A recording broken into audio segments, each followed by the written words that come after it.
Okay, I was hearing a little bit.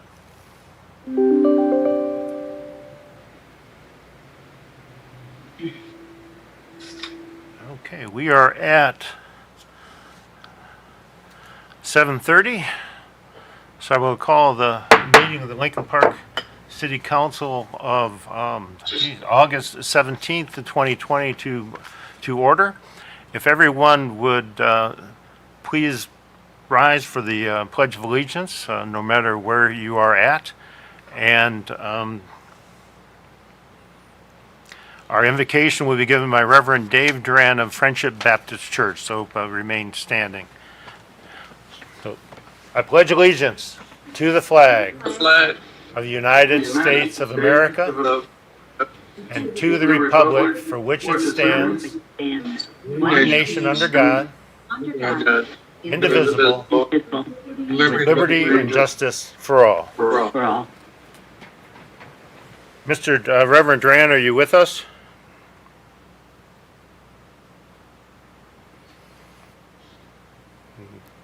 Okay, he may be having some difficulty logging on. As we take this time of prayer, please remember the family of John Hennessy, who was involved in a boating accident in which two of the occupants are still missing. If our thoughts and prayers can be with their families tonight, and a moment of silence for those that are lost.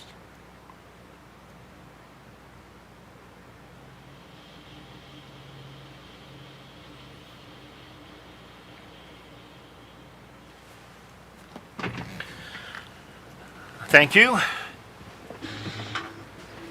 If we could have roll call, please.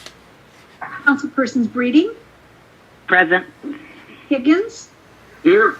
Kelsey, Here. Parkinson, Here. Ross, Here. Salcido, Yes, present via Zoom. and Mayor Carnes. Here. Well, good evening, everyone. First, leading off, we had a big vote primary just a short, almost 2 weeks ago.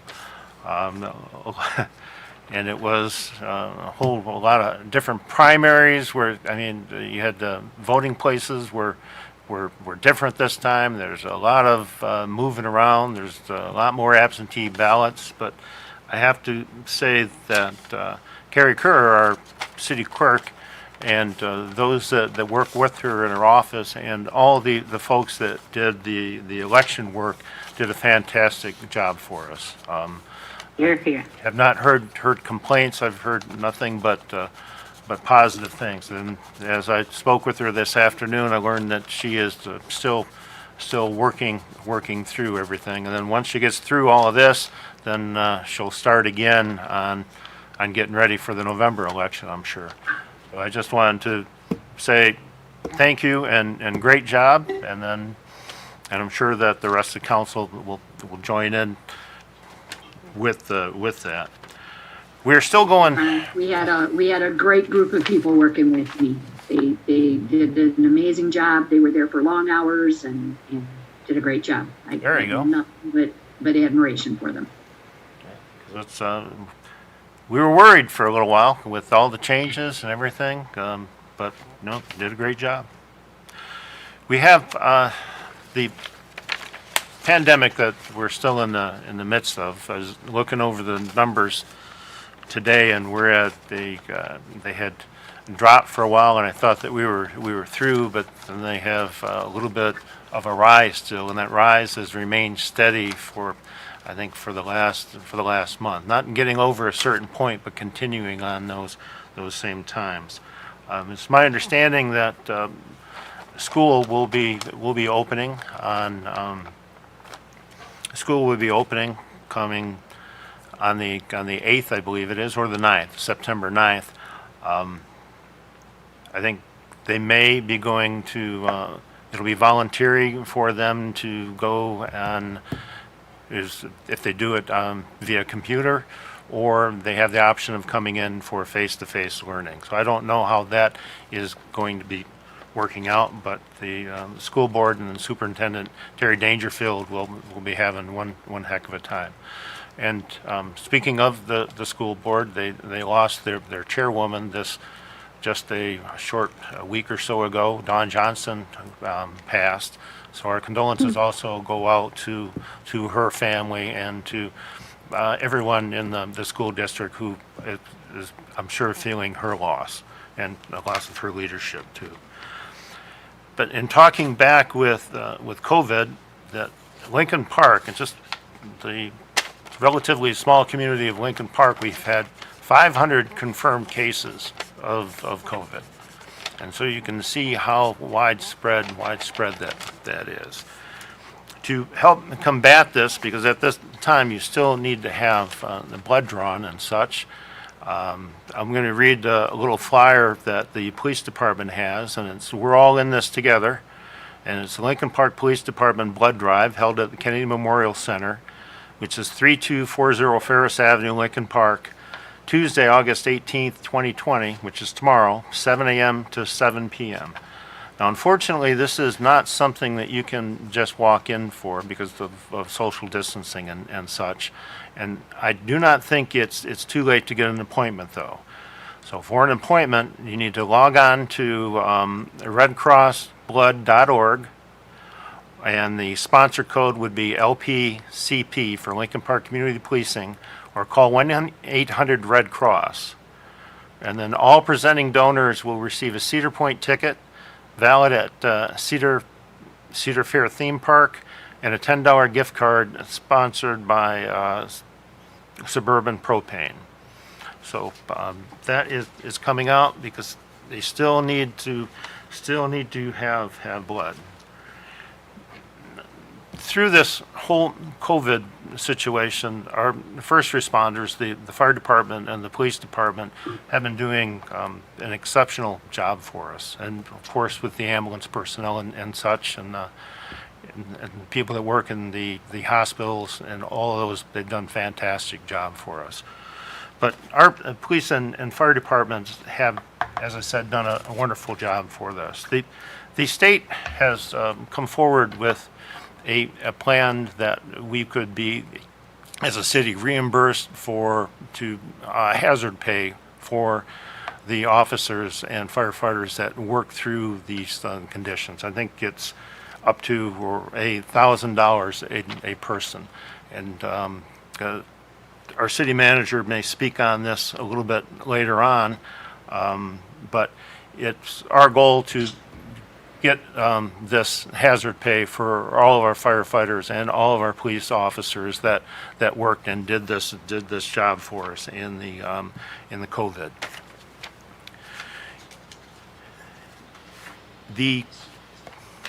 We had a little bit more news about someone in need of some of our prayers.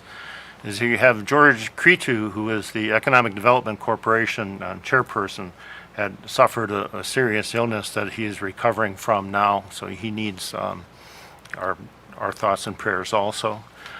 But speaking of the EDC and the Downtown Development Authority, at a joint meeting earlier, they voted unanimously to appoint a new director. We had been without a executive director for the EDC and the DDA since the beginning, since Giles Tucker left, and that's been 8 months ago. Mr. Milish comes to us currently from Florida, but he was a long-time director in Louisville, and I think it was New Albany area, which is in Indiana, right across from that area. He brings over 30 years of experience to the city of Lincoln Park with community development, downtown authority, working in downtowns, working with farmer markets and such. So we anticipate that Mr. Milish. We anticipate that Mr. Militia will be starting at the end of this month. Take it. Okay. And then the next item that I have is there has been some talk of the investigation into the improper use of keys or the alleged proper use of keys or the improper use of city equipment to the point that a Assistant City Attorney Miri Slamovich was enlisted to perform or to have an investigation made. Mr. Slamovich issued a report to the city, and the details of the such are: on June 24, 2020, the Exchange Club of Lincoln Park held installation of new officers at the Lincoln Park Man Shell. The Exchange Club is not affiliated with the city. Among those attending was Mayor Thomas Carnes, Judge Gregory Clifton, and Maureen Tobin. Judge Clifton was being installed as president. Maureen Tobin, who had previously worked for the Parks Department, is now the events coordinator working for the city manager, has a key to the Parks office. Ms. Tobin entered the Parks office and removed chairs, table, and a podium to be used for the installation. These items were returned to the Parks office at the conclusion of this installation. There are no damage to any city property. Ms. Doreen Christian of the Parks Department was notified by text and Facebook that evening that her office had been entered. The next day, when Ms. Christian entered her office, she noticed the fan used to cool her office was moved from where it usually stood. Other than that, nothing else was disturbed. Ms. Christian believes that she should have been notified and asked for use of city property from her office, but was not. Since the park facility's bathrooms were closed due to pandemic, she felt the city property tables, chairs, podiums were used improperly. I spoke to Judge Clifton regarding the matter. He believed that the Exchange Club had permission to use this property for their installation. The presence of the mayor and Ms. Tobin is a strong indication of consent. I do not find any violation of the city code, nor do I find an indication of improper conduct. At most, there is a lack of communication between parties. This was meant as an innocent outside event that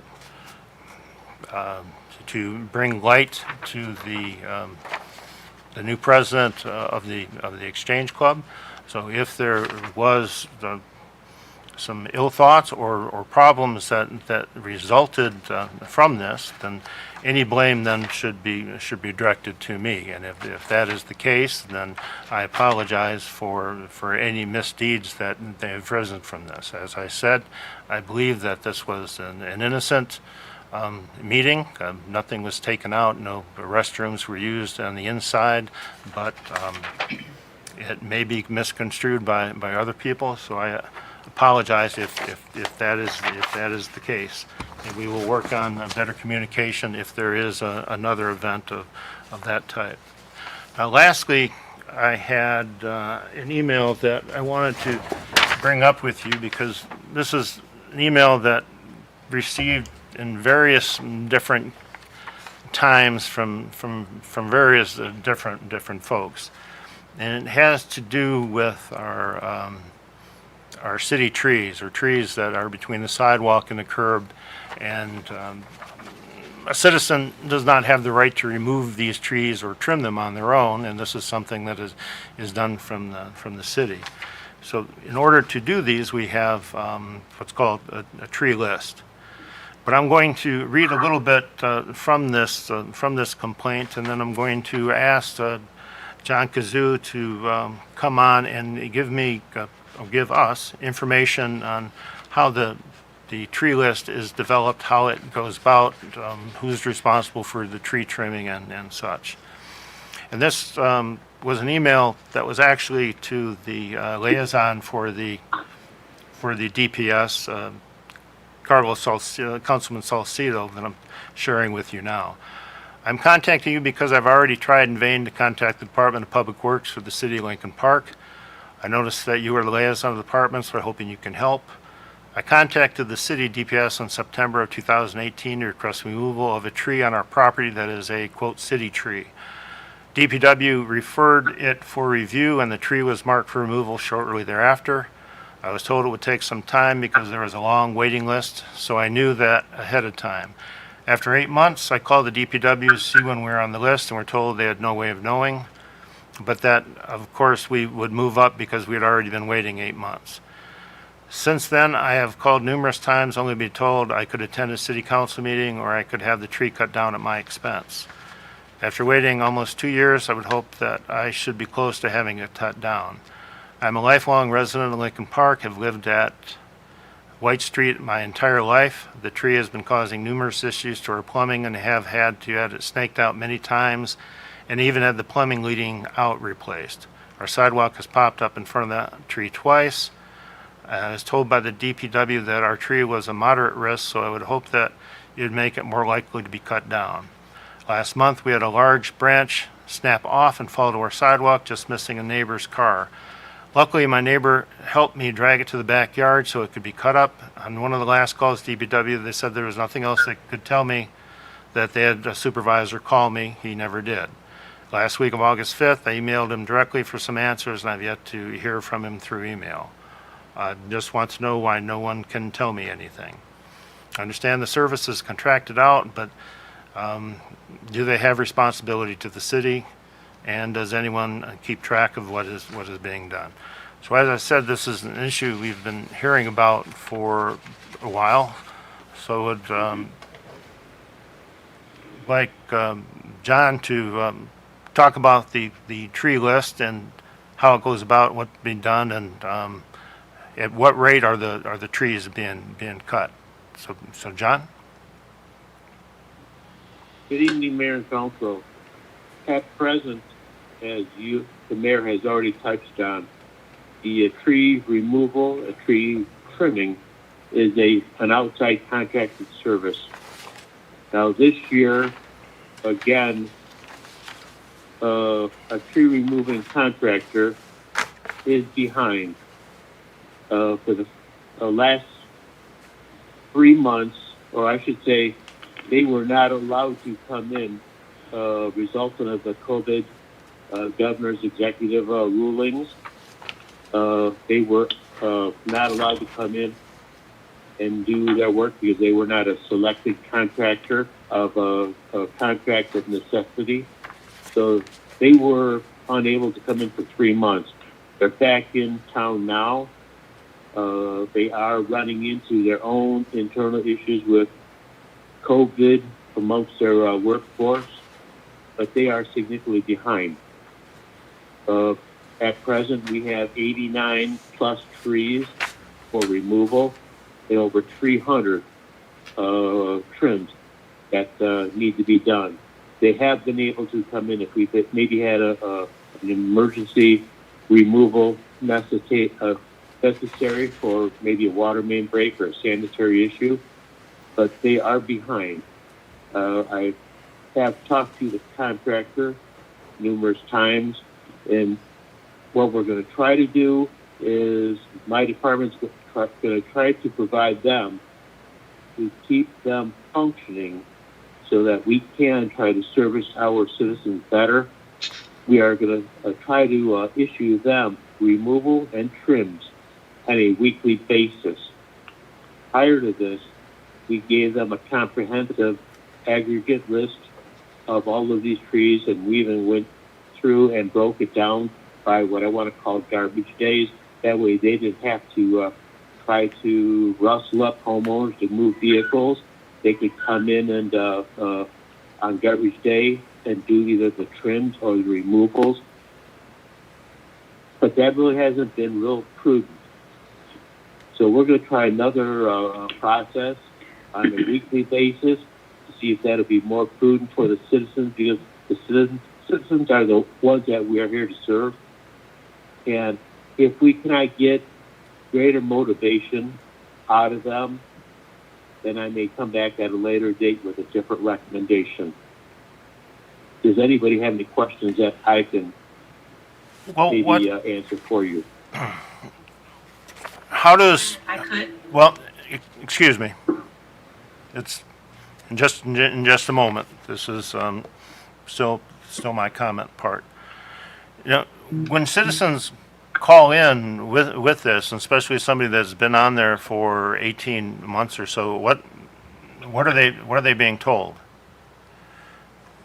Basically, what they're being told is we're putting them on onto our list, and we're providing that or passing that on to the city's removal contractor.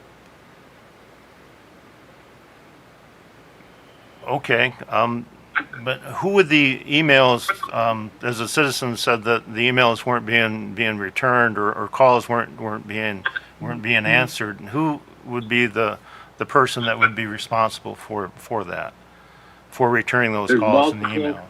There's multiple people that these emails can and do go through. There is one that comes in off of when you voice a concern off of the city's website. There's another one that would go to myself, my clerical, our clerical up front in the dispatch office, and or the two supervisors. So there's multiples. But you understand how it could be frustrating to a citizen that is out there that is not seeing any type of or improvement, or basically they're not seeing a light at the end of the tunnel of when their work is going to be completed. I do understand that, because I also understand where basically I'm trying to get our tree removal contractor to go out and do some of this stuff, because I'm the one that's held accountable. I gotcha. So What- yes, I do understand that. Is there, how much of a budget do we have left for tree trimming this year? Or we have the full budget? Here, but let me go backwards for 1 second since you brought this specific question. Around February, this past February, I knew we had approximately $50,000 left in, let's call it the last budget year. So my goal was to utilize that money and complete as many of the removals and the trims as possible. Then, unfortunately, COVID arrived.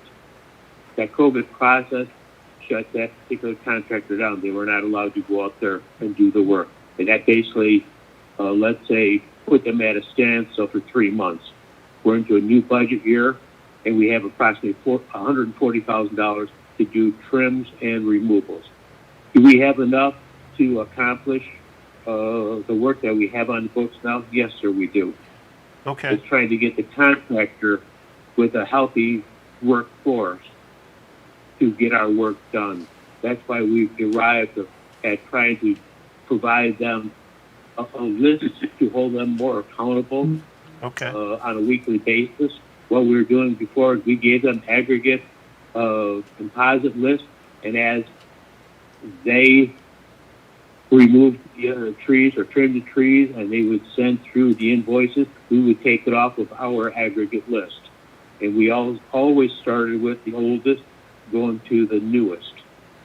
We're going to try to do that on a weekly basis so that we can hold better accountability for that contractor. Well, we're going to be asking you what it is that we can do so that you can make sure that this gets accomplished. If the contractor is not living up to our expectations, your expectations for them, then we're going to need to find somebody who's going to be able to do the work for us, because it's not fair to have this ladled down on your head as it, or as any of the council, or in the end, it's for the citizens out there. If they don't, they have an issue as far as branches falling on vehicles. There's a potential for injury and things. These are things that we need to get accomplished. And so if the contractor is holding us up, then let's find somebody else that can do the job for us. Councilwoman Ross, I'm sorry, you had a question? Yes, Your Honor. I know you hit on a couple things that I was thinking, but I guess at the same time, do we have an end date with this contractor, or can we actually do another contract with someone, and work them both, I guess? So the contract is actually written if we're not satisfied with their, I'm going to call it productivity Yes, we can terminate the contract. Okay. So we'll be waiting for your recommendation for that. Your Honor, if I may, Yes, sir, go ahead. I've had several people contact me about tree issues, and I'd like to know, John, what happens when they call you and you respond to them? Do you let the people know what's going on? A letter in the mail saying a tree's been looked at? I've had people say that they never hear anything, and what is the process? Basically, it's just it's been a verbal process. Now, what we have done is we have actually printed up, I'm going to call it almost like a door hanger, where when after we go out and I'm going to call it survey, look at a tree, should it be simply a trim or should it be a removal? We've got a door flyer or a door hanger that we would put on the door so that these people would recognize that, yes, somebody's been here. Okay, I've had several people who have talked to me who said they never got anything. So can I just please ask that make sure that door flyer gets there in the future? Well, Thank you. This has been a process we just have started to implement. It has not been done to my knowledge previously. Okay, thank you. I think it's a good idea. It can be frustrating if you don't know what's going on with that. Okay, John, thank you for your information on that. That's all that I have under Mayor's comments. We will be moving on to our public hearing at this time. So at 7:57, we'll call our public hearing. Aren't we doing consent agenda? Oh, I had the public hearing as first, so the consent agenda is first? All right. Then forget what I said for a couple of seconds. Resolved that the following items listed under the consent agenda be approved as presented to the mayor and city council. 1, approved minutes, regular meeting held April 3, 2020. 2, approved minutes / study session, RE marijuana ordinance / August 3, 2020. 3, solicit bids, water and sewer rate study. 4, solicit bids, police towing. 5, reappointment, DDA Riker. 6, reappointment, EDC Judah. 7, reappointment, EDC Egglesfield. And 8, reappointment, EDC Hildebrandt. So moved. Support. Okay, discussion? Yes, Your Honor. On number 4, solicited bids, please, Tony, can we move that to the action items? I have some comments and questions. You can't do that underneath consent, so I'd like to have that moved to the action items.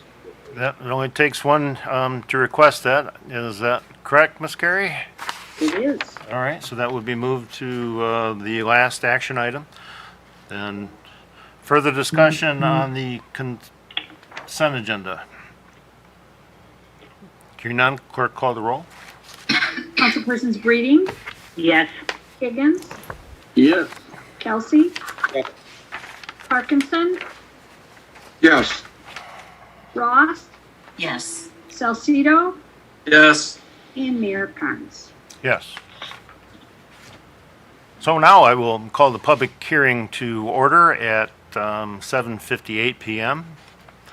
The purpose of this public hearing is to obtain the views of citizens, public agencies, and other interested parties regarding the reprogramming of housing and urban development, or HUD, home grant funding for fiscal year 2017, in parentheses 109,785, and fiscal year 2018, 147,928, to be used for home buying, counseling, and home purchase assistance.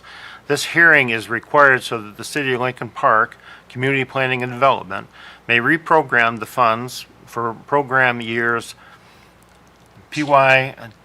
program years 2017 through program year 2018, and to include the use of home buyer counseling and home purchase assistance for qualified low-moderate income individuals and families. Written comments regarding the proposed activities and past performances issues may be directed to the Lincoln Park Community Planning and Development, 3240 Ferris, Lincoln Park, Michigan, 48146, or by email to dchristian@citylp.com.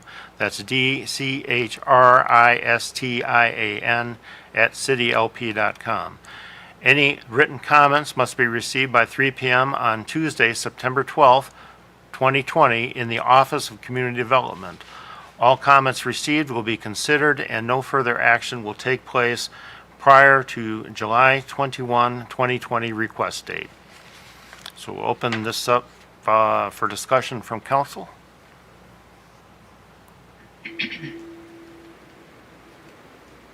Okay, hearing none, then I will open it up for public comment.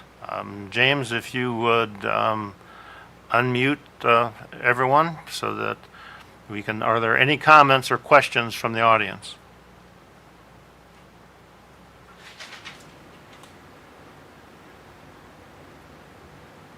I think you muted everybody, James. I unmuted everybody now. Okay.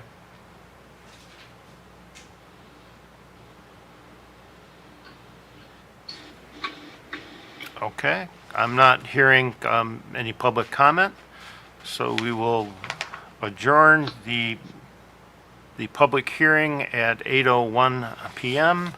and reconvene the regular meeting.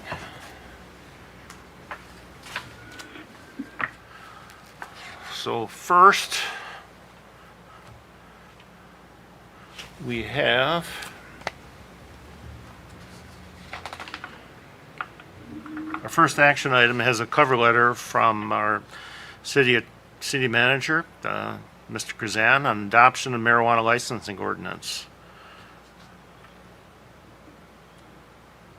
And this has November 5, 2019, voters in Lincoln Park approved the site citizen initiative to allow for the licensing of marijuana businesses in the city. On December 2, 2019, the city resolved to hire an outside attorney to address policies to implement the citizen initiative. The first draft of the city's marijuana licensing ordinance was presented to mayor and council in the study session on June 15, 2020. Following that study session, some changes were made to the ordinance and a near final draft was presented at a follow-up session on August 3. At this point, the city is ready to move forward with the first and second readings of the ordinance. However, there is one final decision to make, and this has to do with the co-stacking of licenses. With the citizen initiative allowed for potentially up to 4 different marijuana retail businesses, it only allowed for 1 license for the other. Growers, processors, transporters, and safety compliance facilities. As was explained during the study session, this would likely cause issues for businesses who desire to grow, process, and sell their product. Okay. So I'm going into the ordinance, which I believe has the section in it that would allow the stacking, as that was the general consensus by a 4-3 vote at the study session, or not vote, but going around the table, I guess. So, be it resolved that an ordinance to amend the municipal code of the city of Lincoln Park by repealing Chapter 853 and replacing it with a new Chapter 853 entitled Marijuana Licenses be given its first and second reading by title only. And the City of Lincoln Park ordains that Part 8, Title 2 of the Codified Ordinances for the City of Lincoln Park, Chapter 853, be amended by repealing and replacing it with a new Chapter 853 entitled Marijuana Licenses. And I'll move on this. Report.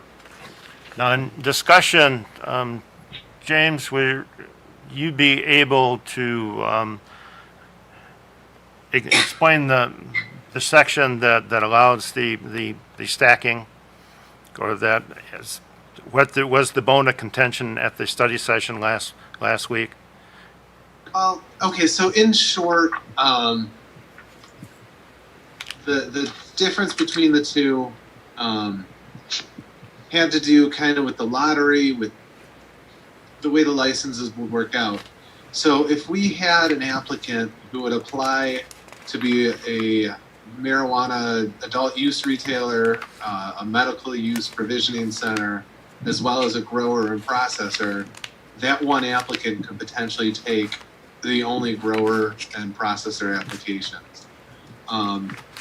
Basically what this ordinance does is it allows somebody, if they do apply to be a retailer, they can also, as a secondary use, grow or process. This doesn't allow additional licenses beyond those actual retailers and what was approved in the initiative. So yes, in theory, you could potentially have 5 growers and 5 processors, but that would be if everybody who applied for one of the 4 retailer licenses also asked for a grower license and a processor license. And the likelihood is a lot of the grower or the retail will be stacked anyway with adult use and medical. And I do believe Jason Canvasser is on the Zoom as well, if you have more specific questions. Okay, I think we'll open it. Thank you for being here, Jason. I think we'll open it up to discussion. If I may, sir? Yes.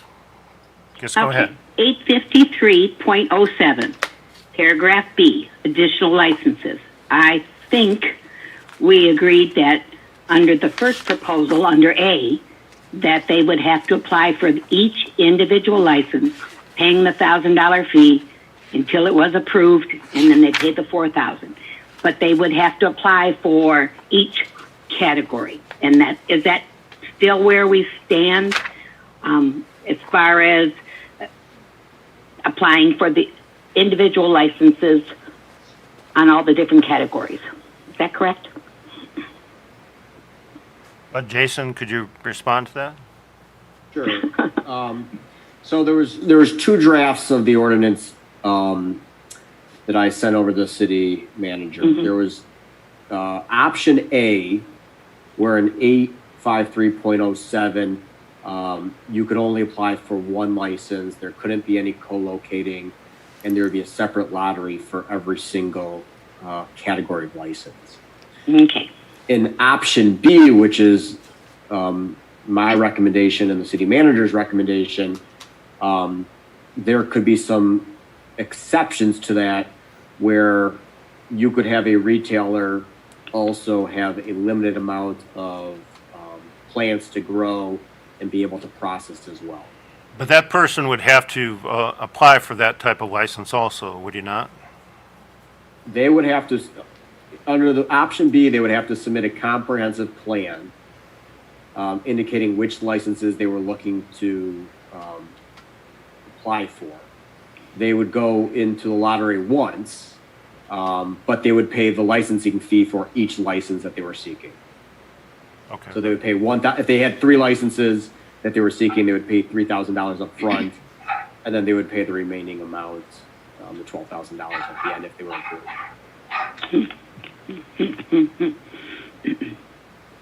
Council President, did that answer your question? Yes, I think so. Okay. My question to the chair. Yes, sir, go ahead. When this initiative was done by the citizens, there was a vote by the citizens either up or down. And people voted on the proposal as it was stated, okay? And we just got done talking in a previous session about citizens and taking care of it, what they're, what they should expect from the city. I'm kind of confused of why we're changing it when that was the actual proposal that was voted on by the actual citizens, the actual election of what they expected to get, whether they voted for it or against it. And now I understand there's a possibility that the license could go from 8 to potentially 16 if the stacking is done and somebody gets in there and says, I'd like to buy more than 1 or whatever. Am I correct in saying that or not? I would have to disagree with that slightly. All right. The petition said there should be no more than 2 of each retail and medical use retail. But it said there should be 1 of each. It didn't use the qualifying no more language. So I think there is certainly some room for interpretation there. I think if the initiative had indicated that they only wanted one of each, they should have said there should be no more than one grower, no more than one transporter, and on and on. So the interpretation is the benefit, not the negative. We're interpreting it where they probably meant more, not the same. Am I correct what you're saying? Basically, I believe that's how I interpret it. Okay, well, I'm not trying to put you, I'm just asking the question. Because, Sure. you know, I've had people ask me the same thing. If they voted on something and they're not lawyers when they vote, and I'm sure these are not written by lawyers, even though they should be sometimes. The citizens vote on what they see, not what's explained to them before or in the scenario. They vote on what they see, and they vote on the numbers. The numbers are there. Whether you voted for it or against it, people wanted marijuana. But what they wanted was the ones that voted for or against were looking at a certain number. That's where I'm confused at, because as elected officials, we've already had the citizens make their decision where they want to go. Now we're saying that we have some latitude, which is maybe true. I'm not a lawyer. I don't know. Maybe it is, it isn't. That was my question on this vote. It's not whether we allow marijuana. It's whether we allow more, or we interpret it, we being the city, interpret it as being more than what was put on the ballot. That's all. So. Mr. Jason, could you give us a little background in how that developed and what the worry was that some people would be, but I guess it wouldn't be fair, or they'd be shortchanged in the process. They wouldn't have the same opportunities that the first person would have. Yeah, so when I originally drafted the ordinance, I was working with the city planner and city manager. It was drafted to allow for co-locating, having one lottery and first come, first winner, first take, so to speak. And the issue arose that if the winner chose, applied for a retail and applied for a grow and applied for a processor, they would win and they would be able to use all three. Now, if the second winner applied for the same licenses, they would have submitted an application and corresponding fees to do three, but the way the lottery was structured, they would only be able to use one of those licenses, meaning they would have to redo their plans, and there have to be some kind of mechanism for refunds, I would think, to make it fair. That was certainly being discussed as well. So that's where we decided to kind of take this divergent path and say, look, it should either be one license per person, no co-locating, no stacking. We will do the separate lotteries, period.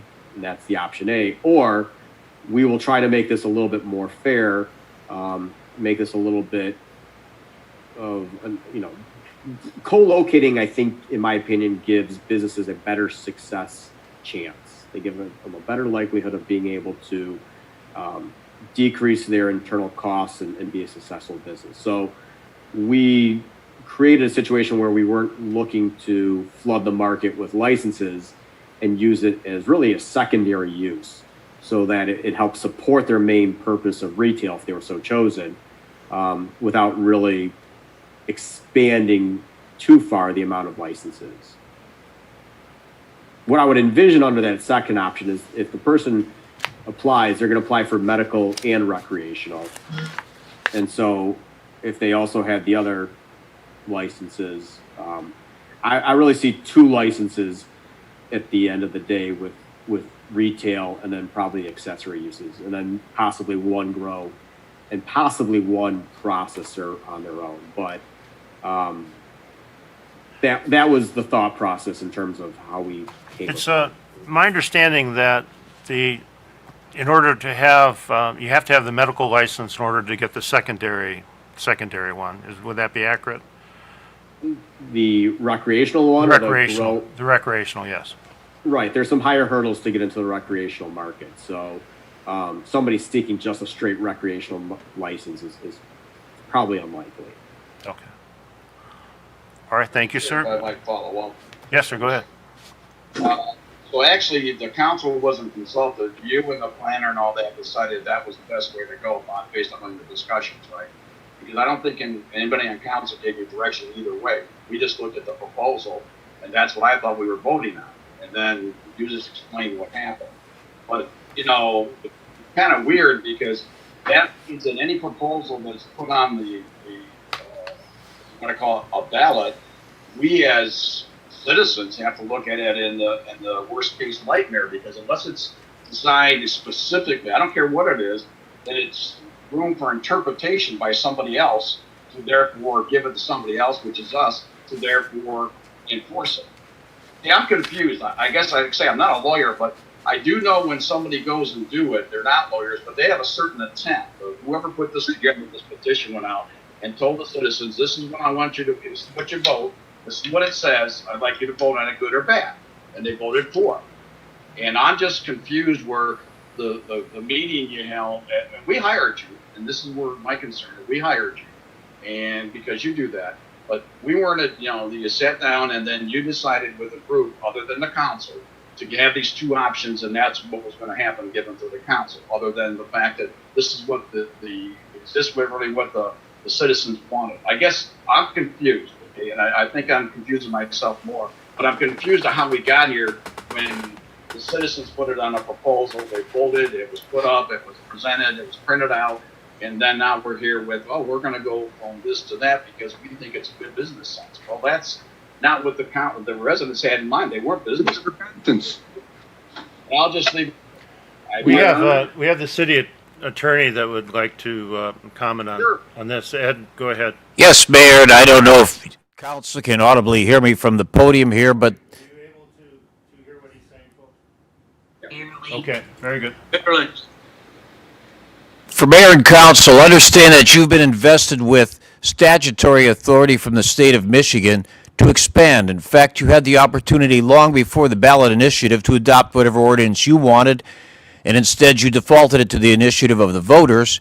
Irrespective of that, what the voters approved is your floor, not your ceiling. Mr. Canvasser is correct, the planner is correct, and council is correct. You have the authority to go beyond the mere parameters that were adopted by the voters, and that's been presented in a more fair and perhaps equitable light based upon your concerns that you raised in your earlier meetings to Mr. Canvasser. I don't know, members of council, how it could be any clearer than that it's within your authority to make that decision to go beyond what the voters accepted. It doesn't matter that you are a lawyer or not a lawyer. You've perceived the voters' intent. The voters' intent is expressed, in my opinion, in the ordinance. Thank you, Your Honor. Thank you, Your Honor. I appreciate the lawyer making that a point on camera. Thank you. Okay. All right. Further discussion to his? If I may, Your Honor? Yes, go ahead. Mr. Canvasser, you said that it was in your opinion that the businesses would thrive if we added those additional secondary licenses. But do you have statistics for it? No, I'm not basing it on any statistics, and I don't want to use the word thrive. I think it gives them a greater likelihood of being successful. I think it's, again, I can't point to a specific statistic, but I think it's pretty well documented that the price of a pound of marijuana in the medical and recreational market is pretty high right now. So being able to be vertically integrated would help any business. Okay, if I could also ask you, why four? Why 4 additional licenses? If we're limited to 2 retail establishments and 2 marijuana provisioning establishments, I don't understand why we need 4 additional licenses. Well, up to, because the likelihood, I shouldn't say that, the possibility exists that somebody could apply for only 1 medical and we could have 2 medicals and we could have 2 recreationals. I don't think that's going to actually happen, but it is a possibility. And so that's why it was up to 4 to account for the 2 and 2. But there's no interpretation later that, I don't know, a safety compliance facility could actually get a secondary license to process or to grow. A safety compliance facility is not allowed to have any of the other licenses. Okay. I just want to make sure that this clarification is right. It just seems to me like we don't need that many. We don't need to double it. And if I may, Are you all set, Councilwoman Ross? Yes, thank you. Okay, Council President, go ahead. Yeah, the reason we had Jason come up with the two different scenarios, there was quite a few of us that wanted to limit it to what the ballot proposal said. And I understand what he's saying as far as co-locating and everything else. But again, I was not in favor of this all along, but the voters voted for it. So of course we have to go along with what the voters asked for. But that's why the first scenario, I thought that would be the best for us, and that way we would adhere to what the voters had presented. I know we had the discussion about lowering it from the $5,000 just to $1,000. I mean, we made a consensus there saying in order for you to apply, you pay the $1,000, and then if you're approved, you pay the remainder that we will be owed. So I just want to point out that we asked Jason to come up with these two different scenarios for us to decide how to handle it. And so now it's up to us to decide. But I was in favor of the A, where we didn't expand on the number of licenses that we would be issuing. That's my only comment. I'm done. Your Honor, Okay, yes, sir, go ahead. you originally said A was the stacking. Is A the stacking or is A not the stacking? I want that to be The way clear. that the ordinance reads is the one that allows the stacking. Is that correct, Mr. Canvasser? B is the option that allows the stacking of the co-locating. Yes, A is but, the one that does B is the one not. that you're voting on. okay, yes, is what was, B is the one that we're voting on and B is the stacking. yes, that is correct. Okay, and furthermore, I would like to add that if we're going to have these kind of businesses, and it's very clear, the voters made very clear that they want these kind of businesses, we want the best kind of businesses that we can get, and that we want the people who are willing to invest the money into our area. It is going to be good customers. The more money they invest, and the better that if they can bring in more licenses, the better chance they are going to have to survive and be a good corporate person, which is what we want in our city. Whether or not you were for this or against this in the beginning, it does not matter anymore. The citizens have said that's what they want. And if that's what they want, we want to give them the businesses that are going to come in the best chance of surviving and thriving in our city. And again, I'd like to say with what the both attorneys have clearly said, this is that the citizens gave us where we can start. It does not mean that's where we have to end. So this is why I'm for the stacking. Thank you, Your Honor. Okay, further discussion?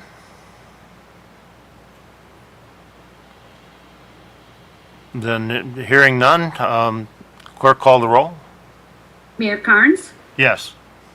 Councilman Higgins, Yes. Reading, We're voting on B, correct? Primarily, yes. yes, No. correct. Kelsey, Yes. Parkinson, Yes. Ross, No. Salcido, Yes. that passed. Okay, And that's Thank you. first and second reading, correct? That is the first and second reading. Thank you. that is right. Mr. Canvasser, I just want to express our thank you for the work that you did in this whole project for us. We appreciate the effort. Thank you. Thank you, I appreciate the opportunity. Thank you, Jason. All right, Thank you. Thank you, Jason. we'll move on to the next, and apparently I spoke ahead of the game on my comments, but next item has a cover letter from James Krzan, our city manager. Since the beginning of the COVID-19 crisis, our employees have been making sacrifices and adapting to a constantly evolving situation. This has been especially true for both our public safety officers. During this crisis, our police and fire have been responding to calls for service that have consistently put them in higher risk situations. On a near daily basis, they were in contact with members of the public who were infected with the coronavirus. all through this, we have wanted to do something for our public safety officers, show appreciation for the danger in which they have been putting themselves and their families. However, we financially were not able to do so. On July 1, 2020, Governor Whitmer signed Senate Bill 690, which appropriated federal funds to help fight COVID-19 crisis here in Michigan. This bill also created a program for hazard pay for public safety officers. This program will reimburse communities up to $1,000 per employee, up to $5 million per agency for hazard pay in response to COVID-19. So the resolution reads, whereas the COVID-19 outbreak has put an unforeseen stress on the city's public safety employees, and whereas the city wishes to reward these employees for their efforts in keeping the city safe during the pandemic, and whereas the city has applied for a grant to cover the cost of hazard pay. Now therefore be it resolved that the mayor and city council, upon a successful grant application, hereby authorize the payment of a special hazard pay of $1,000 per police officer and firefighter in recognition for their services during this crisis. So moved. I would like to It move should be on. by you, Mayor. I Should would be like, by the mayor, supported by the council. and that is just what I was going to say, Council President, but a good thing. So with the consent of you all, I would like to move on this and ask all of Support. you to support. Yes. Yes. Yes. Okay? So, I have a question. open it up for discussion. Go ahead, sir. What about DPS employees? Didn't a lot of them work all the way through this? Well, this is a program set up for the state, by the state, to compensate the police and fire personnel.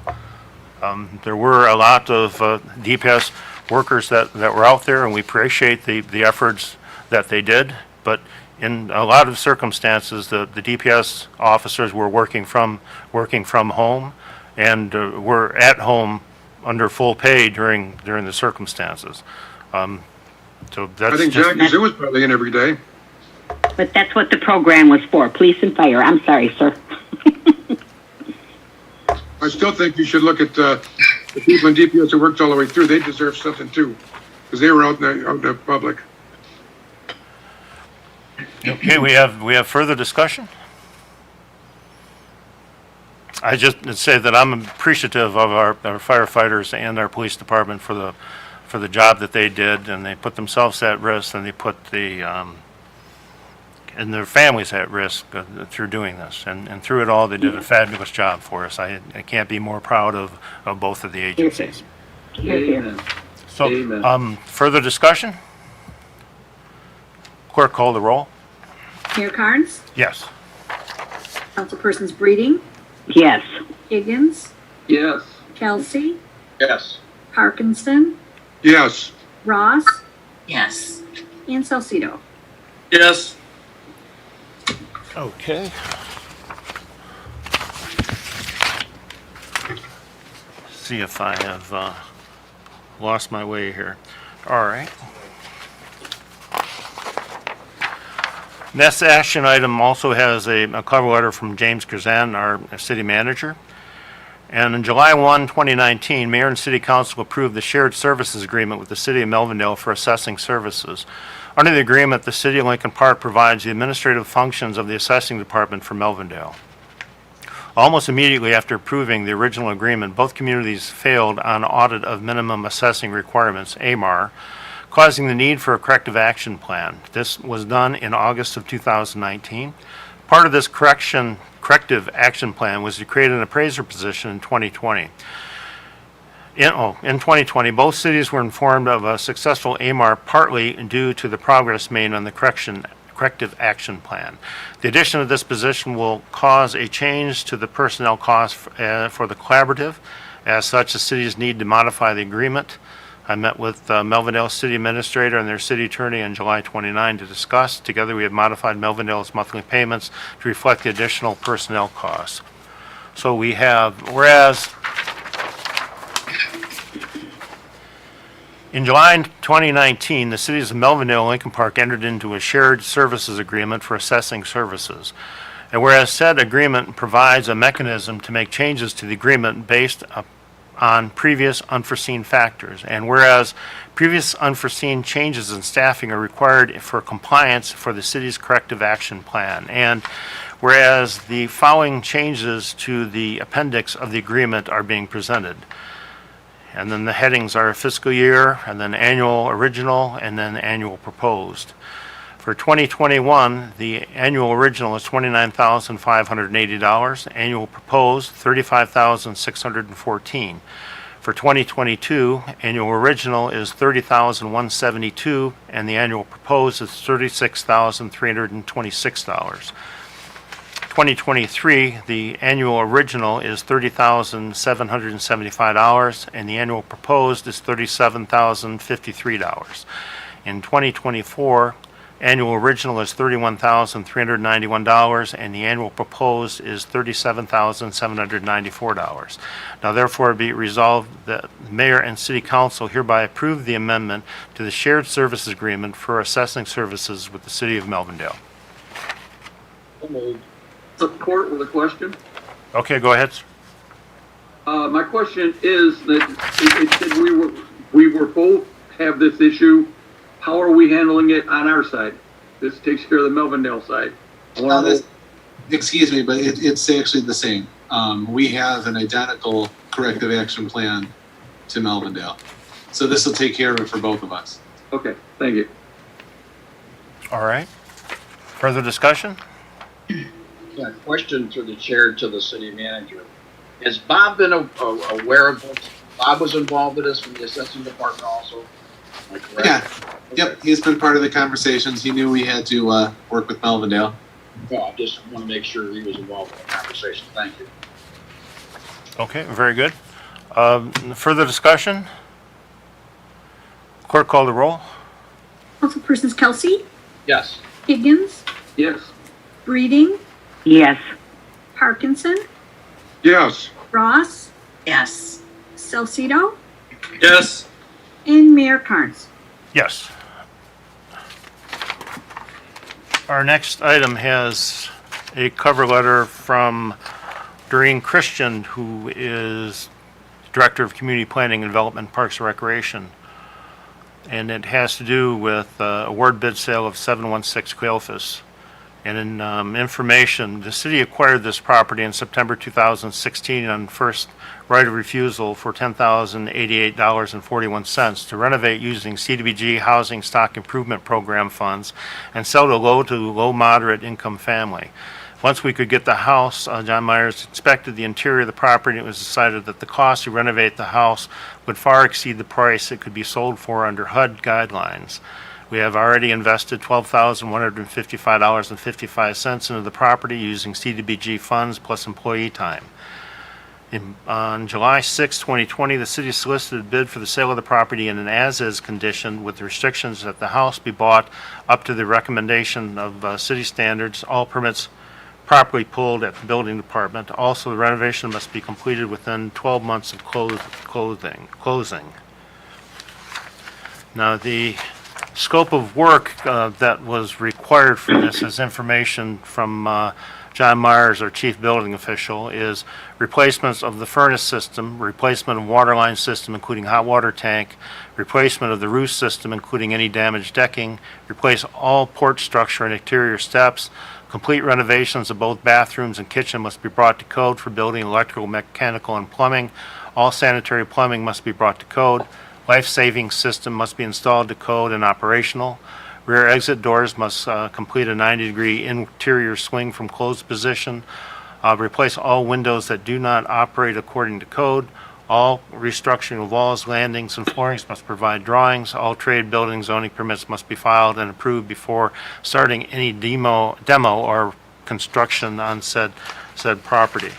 So the bids we received were HP Snap Downriver LLC, $21,511. ANS Property LLC, $20,101. BGCI LLC, $20,100. Dora Ibera, $15,000. Michael Higgins Jr., $13,568.47. So the resolution is whereas the city acquired 716 Cleophas in September 2016 on the first right of refusal for $10,088.41 to renovate using CDBG Housing Stock Improvement Program funds and sell to a low moderate income family. Whereas it was decided that the cost to renovate the house would far exceed the price it could be sold for under HUD guidelines, and the house was put out for bid in sale in as-is condition.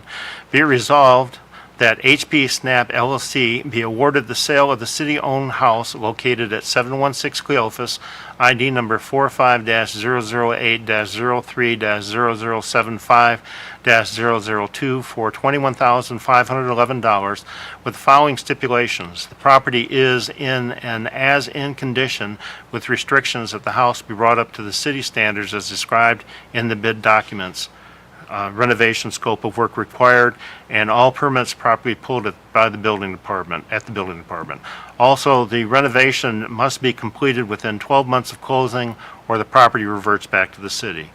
Further be resolved that City Attorney Edward Zelenak prepare the necessary closing documents and handle all closing procedures. So moved.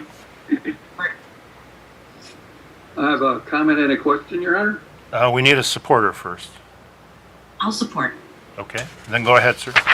Okay, I want to, first of all, the Mike Higgins Jr. is my son, not me. I just want to make that very clear. Okay. And secondly, I would like to, you said in your comment, this was supposed to be sold to a low-cost family.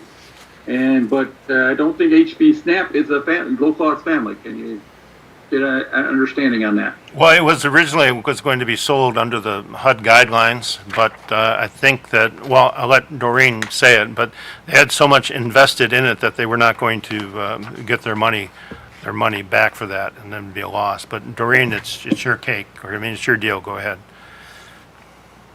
Yes, exactly what you said, Mayor. With the HUD guidelines, you're only allowed to invest so much money into the property, and it has to be sold to a low mod income family. What we would be investing into the property plus what we already have invested, I would have to bring the sale price way down to make it doable for a low mod family to do it. Whereas an outside company can go out there and sell it to whoever, as long as it's brought up to the standards that we set forth. Okay, thank you. I just wanted that clear for the public. Yeah, it's no longer be Okay, a very good. property. Councilman, go ahead, Salcido. Yes, thank you, Your Honor, Councilman Salcedo. This is like the second or third house where the city has bought a house on first right of refusal. Are they rolling the dice when they buy these? Because it always seems like we end up losing. You have someone comment on that, please? Well, I think that, If you let me, I can discuss it if you want, Mayor. Yeah, go ahead. Go ahead. The last two that we had done by previous building supervisory, and we were told one thing, yes, they only inspected the outside of the house. Once we gained access to the house, which we can't when it's first right of refusal, it turned out to be a little bit more than what we wanted it to be. So it was, again, something that we were misled on what we thought it was to versus what it was for a low mod family. I have the money for renovation. I just have to get the proper house to do it with. So in my follow-up is on the first right of refusal, that means you're buying a house before anybody else can, right? And obviously you're not looking at the inside of it. You're rolling the dice. for the county foreclosures. Is that true, or? Well, it's for the, I don't understand how we're gaining anything on this. That's, well, you let gotta me, help me and the residents understand this. okay, Councilman. Well, this comes from the county, and these are homes that are lost to foreclosure for back taxes. And then the property is made available to the city. At some point, we have to pay back the taxes that are owed. Previously, in the first right of refusal, we have put these properties out to bid, and companies have paid us to take these properties and then to pay the tax burden. And then with the requirement that these contractors would have to invest funds into the home to make it to where it would be an attraction in the neighborhood. You can go to the city manager or even the company that was awarded the ability to purchase this house. We were all given tours of property of first right of refusal that they had worked on and really turned around. That put between $30,000 and $35,000 into the homes. Thankfully, we don't have as many foreclosures now as we had in the past, but very rarely it's only been a couple circumstances and when we've had CDBG take the property to use that.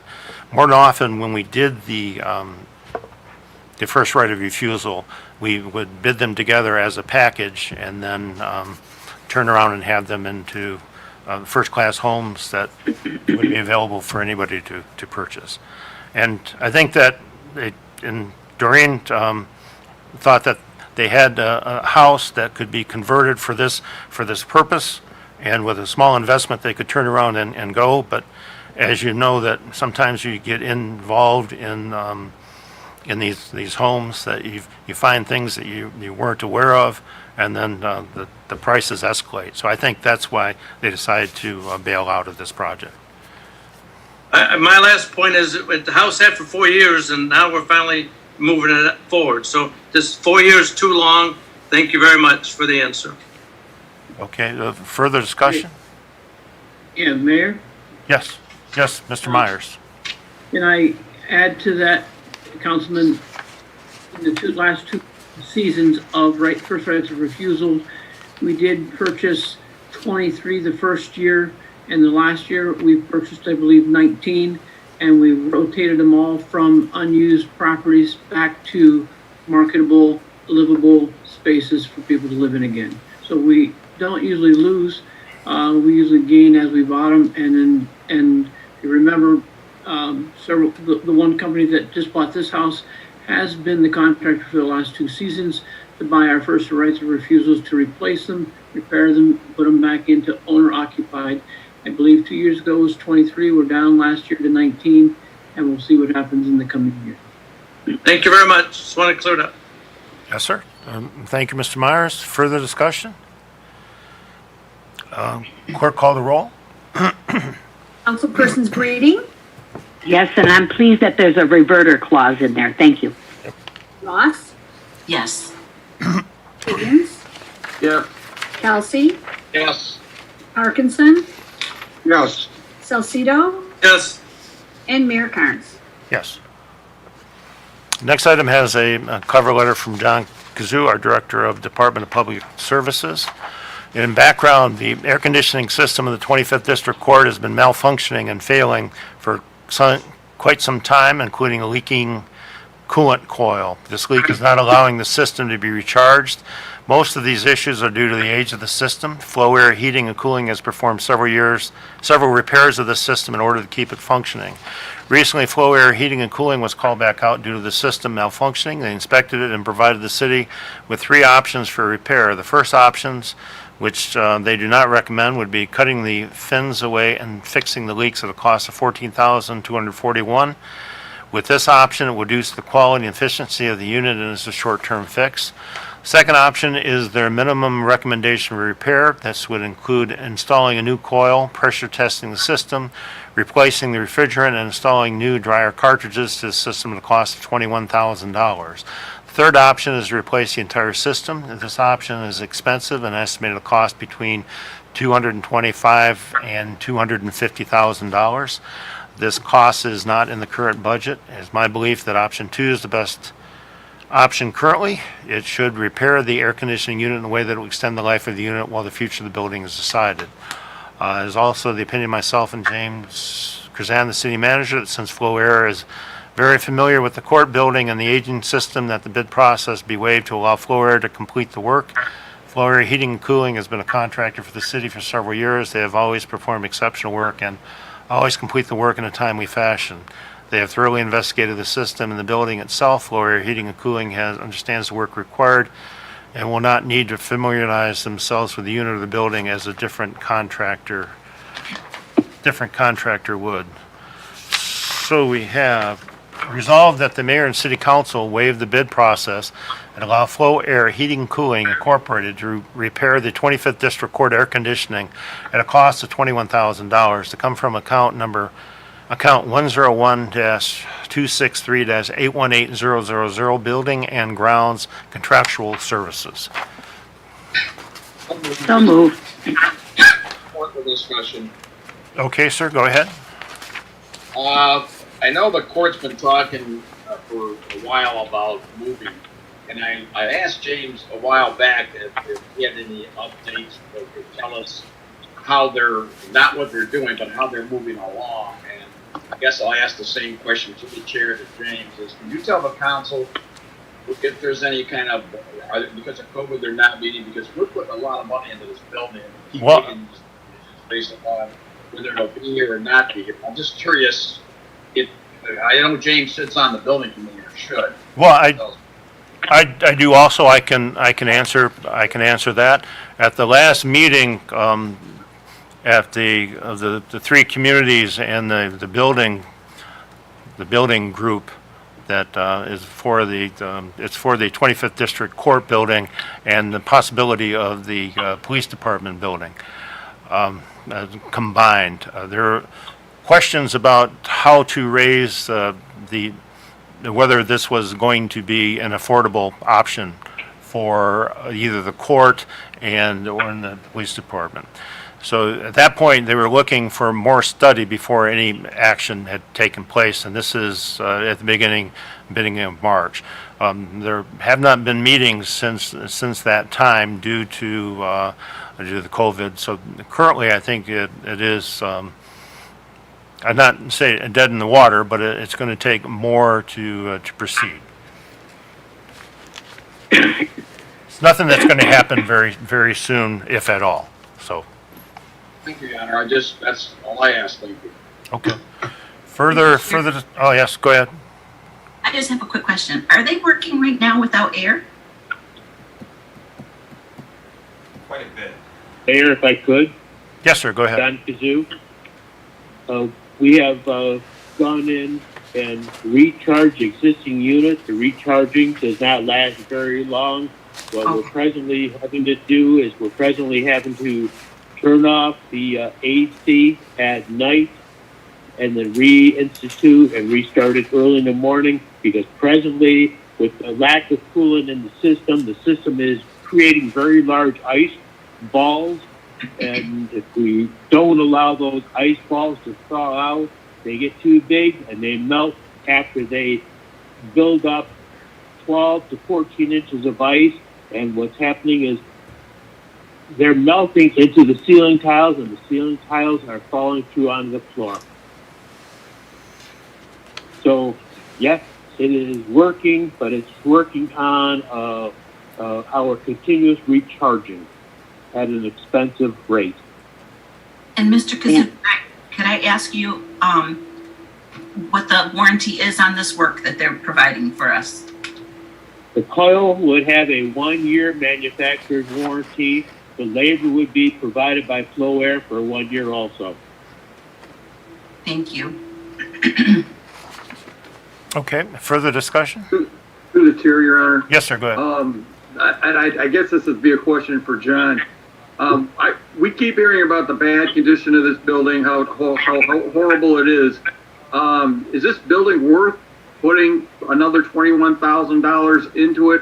Why, if we're with the rest of the building in as bad a condition? Yes, sir, that's it a is. large chunk of money.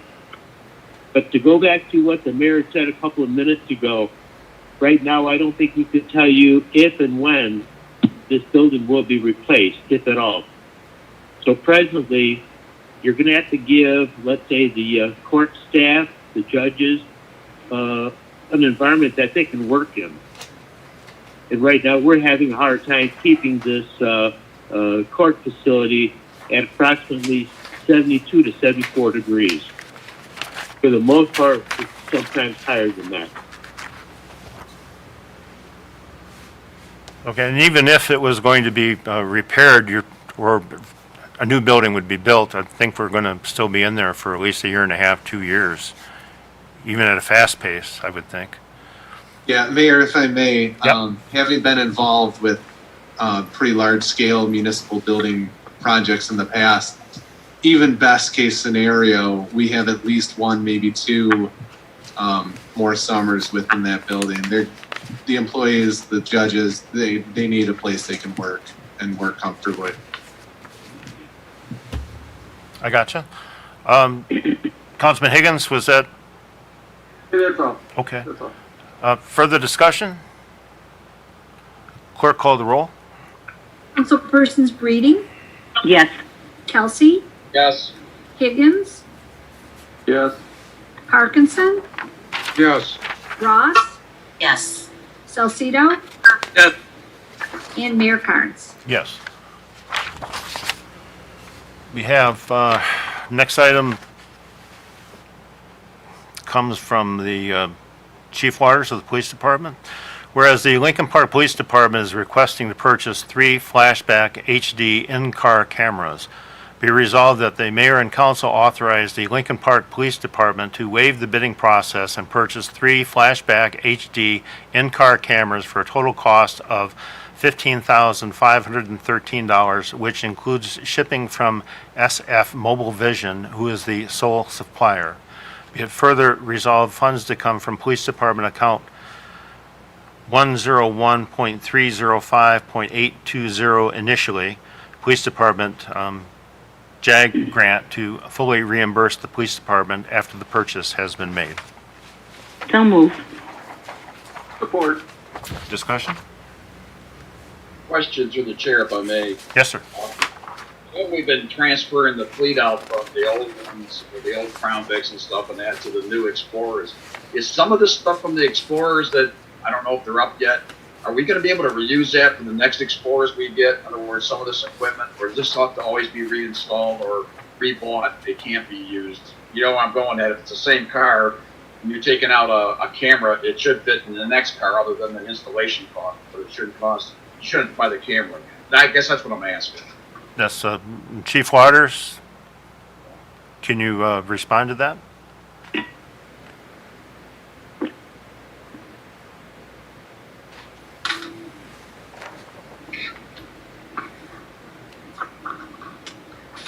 He's on the screen.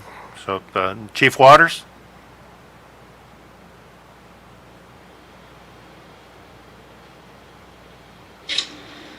Can you hear me? Yes, we got you. Okay, so you would be able to replace that stuff if we replace our cars in a more timely manner.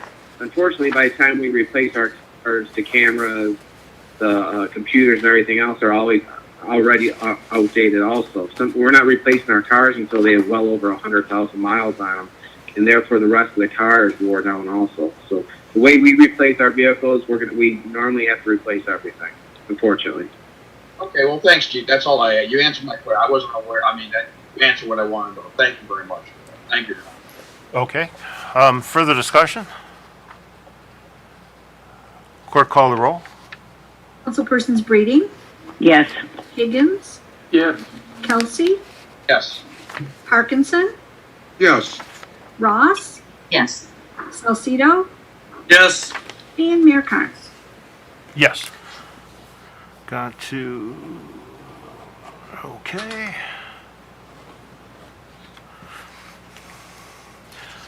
Next item, resolution has been moved by Councilman Kelsey and supported by Councilman Parkinson. Whereas the City of Lincoln Park has had study sessions to discuss bringing the building department operations back in-house, and whereas the study session had presented from the Director of Finance and the Building Department Manager or on the feasibility of bringing the building department in-house at a substantial savings to the city. Now therefore be it resolved that the mayor and council approves giving notice to McKenna and Associates to terminate their contract. The 90-day notice period will begin when the city notifies McKenna and Associates of the passage of this resolution. So then would open it to discussion. Your Honor, if I could, Yes, ma'am, go ahead. I just want to say in light of our study session, I'm for our option 3 that James gave us was to reevaluate in 6 months. If that's a motion, I'll support it. Yes, can we do that? Okay. So it'd be an amendment to the, Not really. it'd be, First mover and supporter, that is the motion on the floor. She moved, she supported, so it replaces what's here. It's not an amendment. okay. So that would, as the city attorney said, that since there was a mover and a supporter, that would replace the initial resolution that was going. But, so Councilman Parkinson, you had discussion? Yeah, well, I've said it before. If we go for another 6 months, it's gonna be prime building season, and you'll have to go with it for another 6 months to get this together. I feel it's right now is a good time to do it, because it's fall time, and the building department is gonna slow down quite fast. Thank you. Okay. I got a question for the attorney through the chair. Isn't it when there's a motion on the floor, you have to vote on the motion because it was already presented and seconded? You have to either deny the motion or excuse the motion. You're putting a motion on top of a motion. Explain that to me, which the chair to the attorney. Yes. Thank you, Mayor. Unless I misheard, the actual mover and a supporter of a resolution was the council president, and I'm... No, what you had. Well, they placed it on the agenda. So this, you had a resolution that was placed on the agenda that was moved by Councilman Kelsey and supported by Councilman Parkinson. But there still has to be, they've moved it in order to have it placed on the agenda. Am I not mistaken? Yeah, they did. They have not formally moved on the floor as the meeting's called to order. Well, That resolution. What's that? Right, and I supported it. So that Supported by is considered Councilman first. Kelsey. all right, so this isn't, let's get. Yeah, I'm get- sorry, I can't hear over here either. Get this straight. I had said that he had moved and supported that, so that's not the issue. It is on the floor as a valid, the initial one. The initial one is presented before council for discussion because it's on the agenda, but it requires a formal mover and a supporter at a meeting to become law. Well, that's the fine point, but in the end, that they were the mover and supporter. It's there, it's on the table. All right. But what you have is somebody coming forward and wishing to then amend that. The clerk will accept that as an amendment. I'll defer to her judgment. So the move to amend is by Council President Breeding, supported by Councilwoman Ross. Is that correct? Vice versa. All right, whichever order that's in. So that's a motion to amend the original resolution as presented. If the mover and the supporter of the original resolution would then reject that, then their question becomes the question on the floor. If they won't accept it as an amendment, then Councilwoman Ross, Council President Breeding. Amendment first, Eddie. Yes, that's right. So you vote on the amendment first, and then you'll go back. It will actually replace the original resolution. So, a question, a point of order for me, does the mover and supporter of the original amendment have to accept the amendment, the change?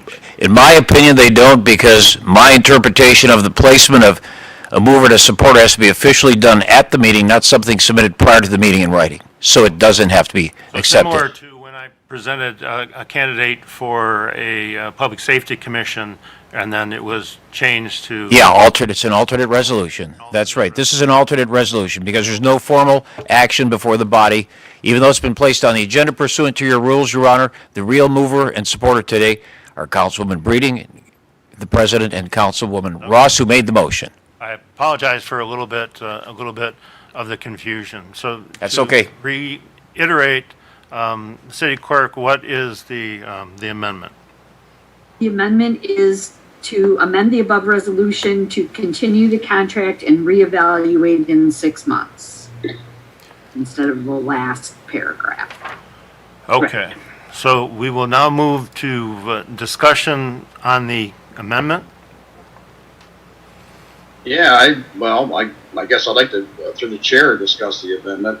I guess I'm confused, and I don't want to debate this issue because I'll look it up myself because this is not going to time to debate this. But I guess the only problem I got is the fact that the 6 month isn't in a mandated, well, it will be in a mandated resolution, because if it's amended to here, that will be mandated.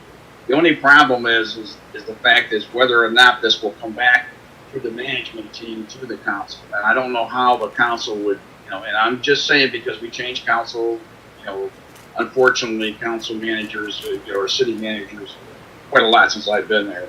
Anyways, I guess my only question is, if we do that, are we going to have the ability to have all the information in 6 months instead of going through study session after study session after study session? Which means what I'm saying is, if the council wants to do this, is it going to be productive, or are we going to go through the same scenario? Well, That's my motion. I would got you on that. I would think that those that remain on council, or if we have new, that we would conduct a study session 4 months from today, and then look at how things are going, with anticipation that it would be at 6 months. But those are things that we've expressed to the city manager that we want, and I'm sure that is what he is going to bring forward to us. So, Through the chair, Your Honor. Councilman Sells. Discussion. Are you still? I still have the floor, Your Honor. Okay. Yes. Go ahead. What I would say is that, based upon our study session, it sounds like the motion is going to pass, and it should pass, because of the financial inaccuracies that we were given, or however you want to call it. So it would not make financial sense to do this at this time. So I don't have a problem. Well, I wouldn't either way, but I would say that would be the way to go. I just want to make sure that, based upon the discussion, that and again, that's all. And other than that, I'm done. Thank you. Okay. Through the chair, Your Honor. Councilman Salcido, go ahead. Yes, 2 comments. The reason we had a study session discussing this, it looked like the consensus was that the city manager will give us a report every month, and I'm in agreement with the 6-month period. But also in the future, could we have our attorney on a mic, because I really didn't understand or hear what he had to say. With all due respect, I always agree with him in most cases, but I didn't hear a word he said. So thank you. Okay, he is here. We would try to take care of that. Mr. Krzan, if you could help us out with planning that. All right, further discussion on the amendment. Your Honor, through the chair. Yes, sir, go ahead. So, can I have a reading of now what we're voting on exactly? Do we have a firm, this does come back in 6 months, and who's ever on the council is going to know what's going on at that point? Well, we have City Clerk Carey. Can we have the reading of that, the amendment? The amendment is to amend the above resolution to continue the current contract and reevaluate in 6 months. Can we have a date added to that in the 6 months? Certainly. I'll strongly would like a date where it has to come up, and then I can support it. So that would be in February of 2021. Do you want it at the February 8th meeting or the meeting of the 23rd? February 8th. February 8th. Okay, is that good with the mover and supporter of the amendment? Yes.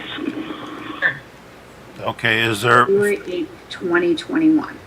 further discussion on the amendment? Good, Chair. Yes, sir. I don't believe that's correct. I believe we need to do it now. They've been dragging their feet for 2 years now, and we've got it figured out. There's more accountability when the people come in.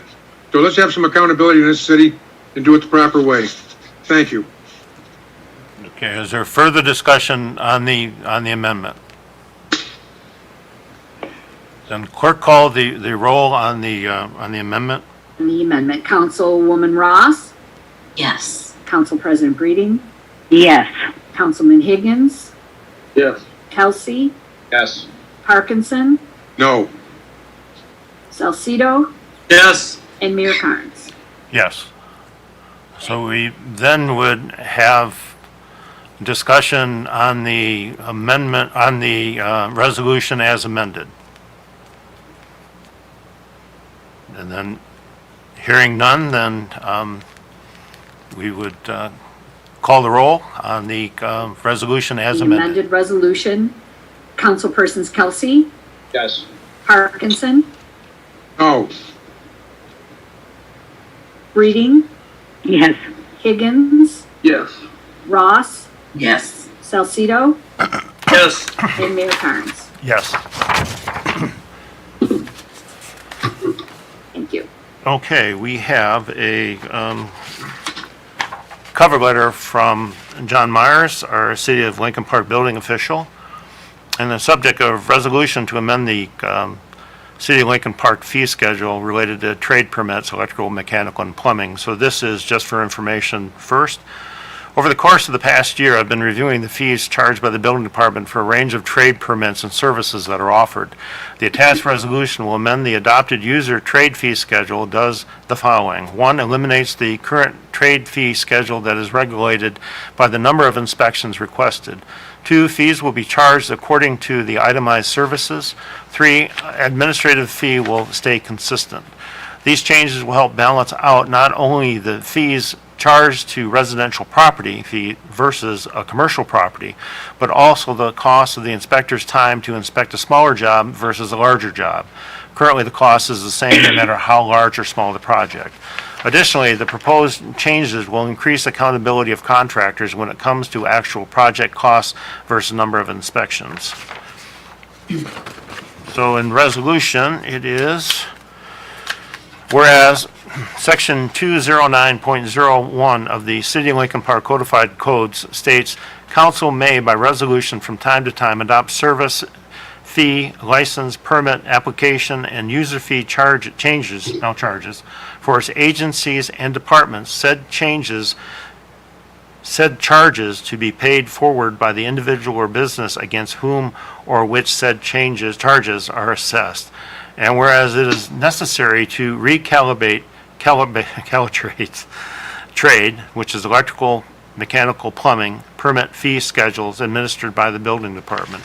Now therefore be it resolved that the Lincoln Park Mayor and Council does hereby amend the City of Lincoln Park trade fee schedule for those permits and services provided by the Lincoln Park Building Department as presented in attachments, and said attachments be implemented and given immediate effect. I'll move on it. Support. Discussion? Your Honor, Yes, go ahead. I may. This is really confusing to me. I asked for examples and I didn't get any. The current, I'm finding a little discrepancy between the cover letter and the proposed fee, because the cover letter states that the administrative fee will stay constant, but according to the current fee schedule that I was emailed and the proposed fee schedule in the packet, that administration fee went up.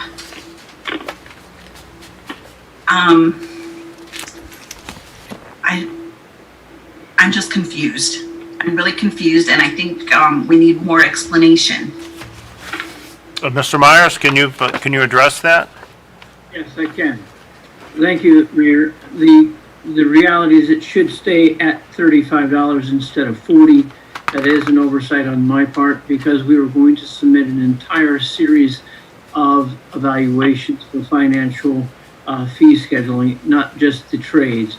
But as we got pressed in time and inclusion, we decided to just go through with the trades fee schedule reevaluation, and we did not complete the rest of the fee schedules over and above the trades. So, Councilwoman, you're right. That should be left at this point at $35 instead of $40.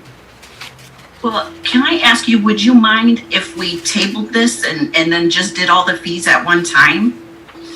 You are the council. You get to feel free to do what you think is best.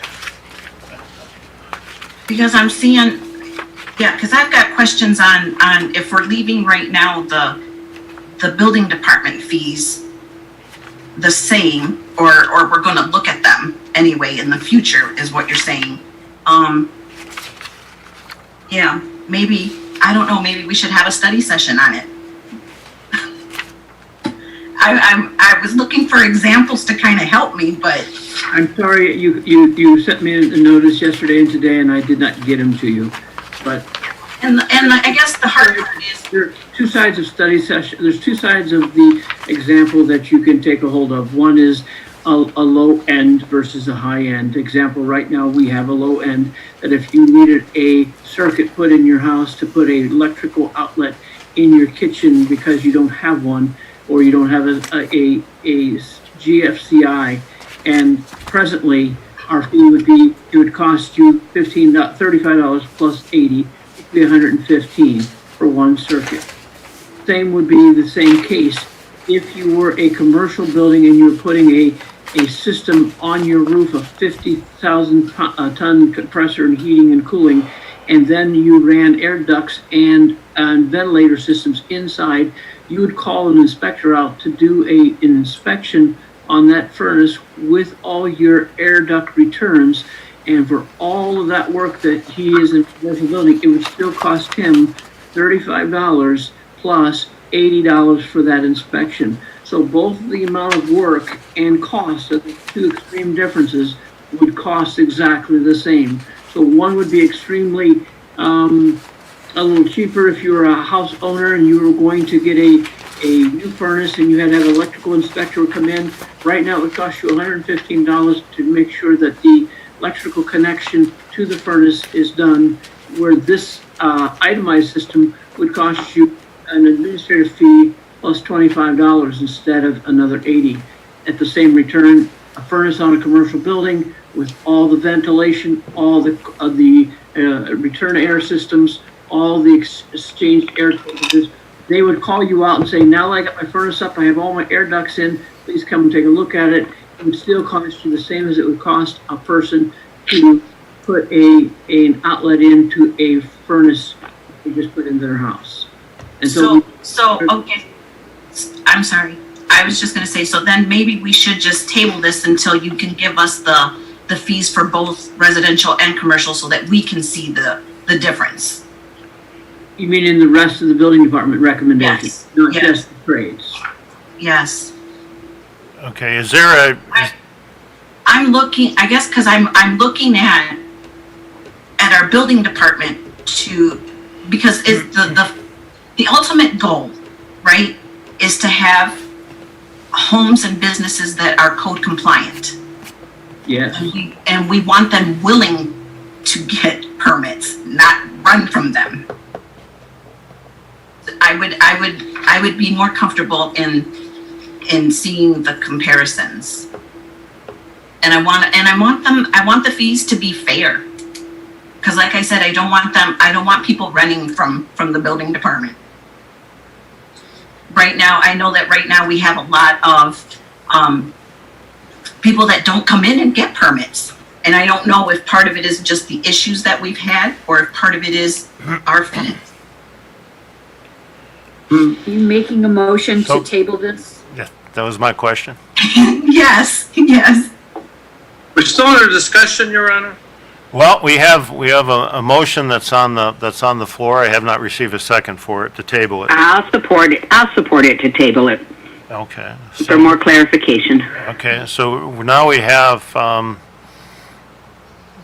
We have to vote discussion on tabling, or is this just No, go it's direct? not debatable. It just goes directly to a vote. All right. Well, that's why we have a wealth of knowledge on our council.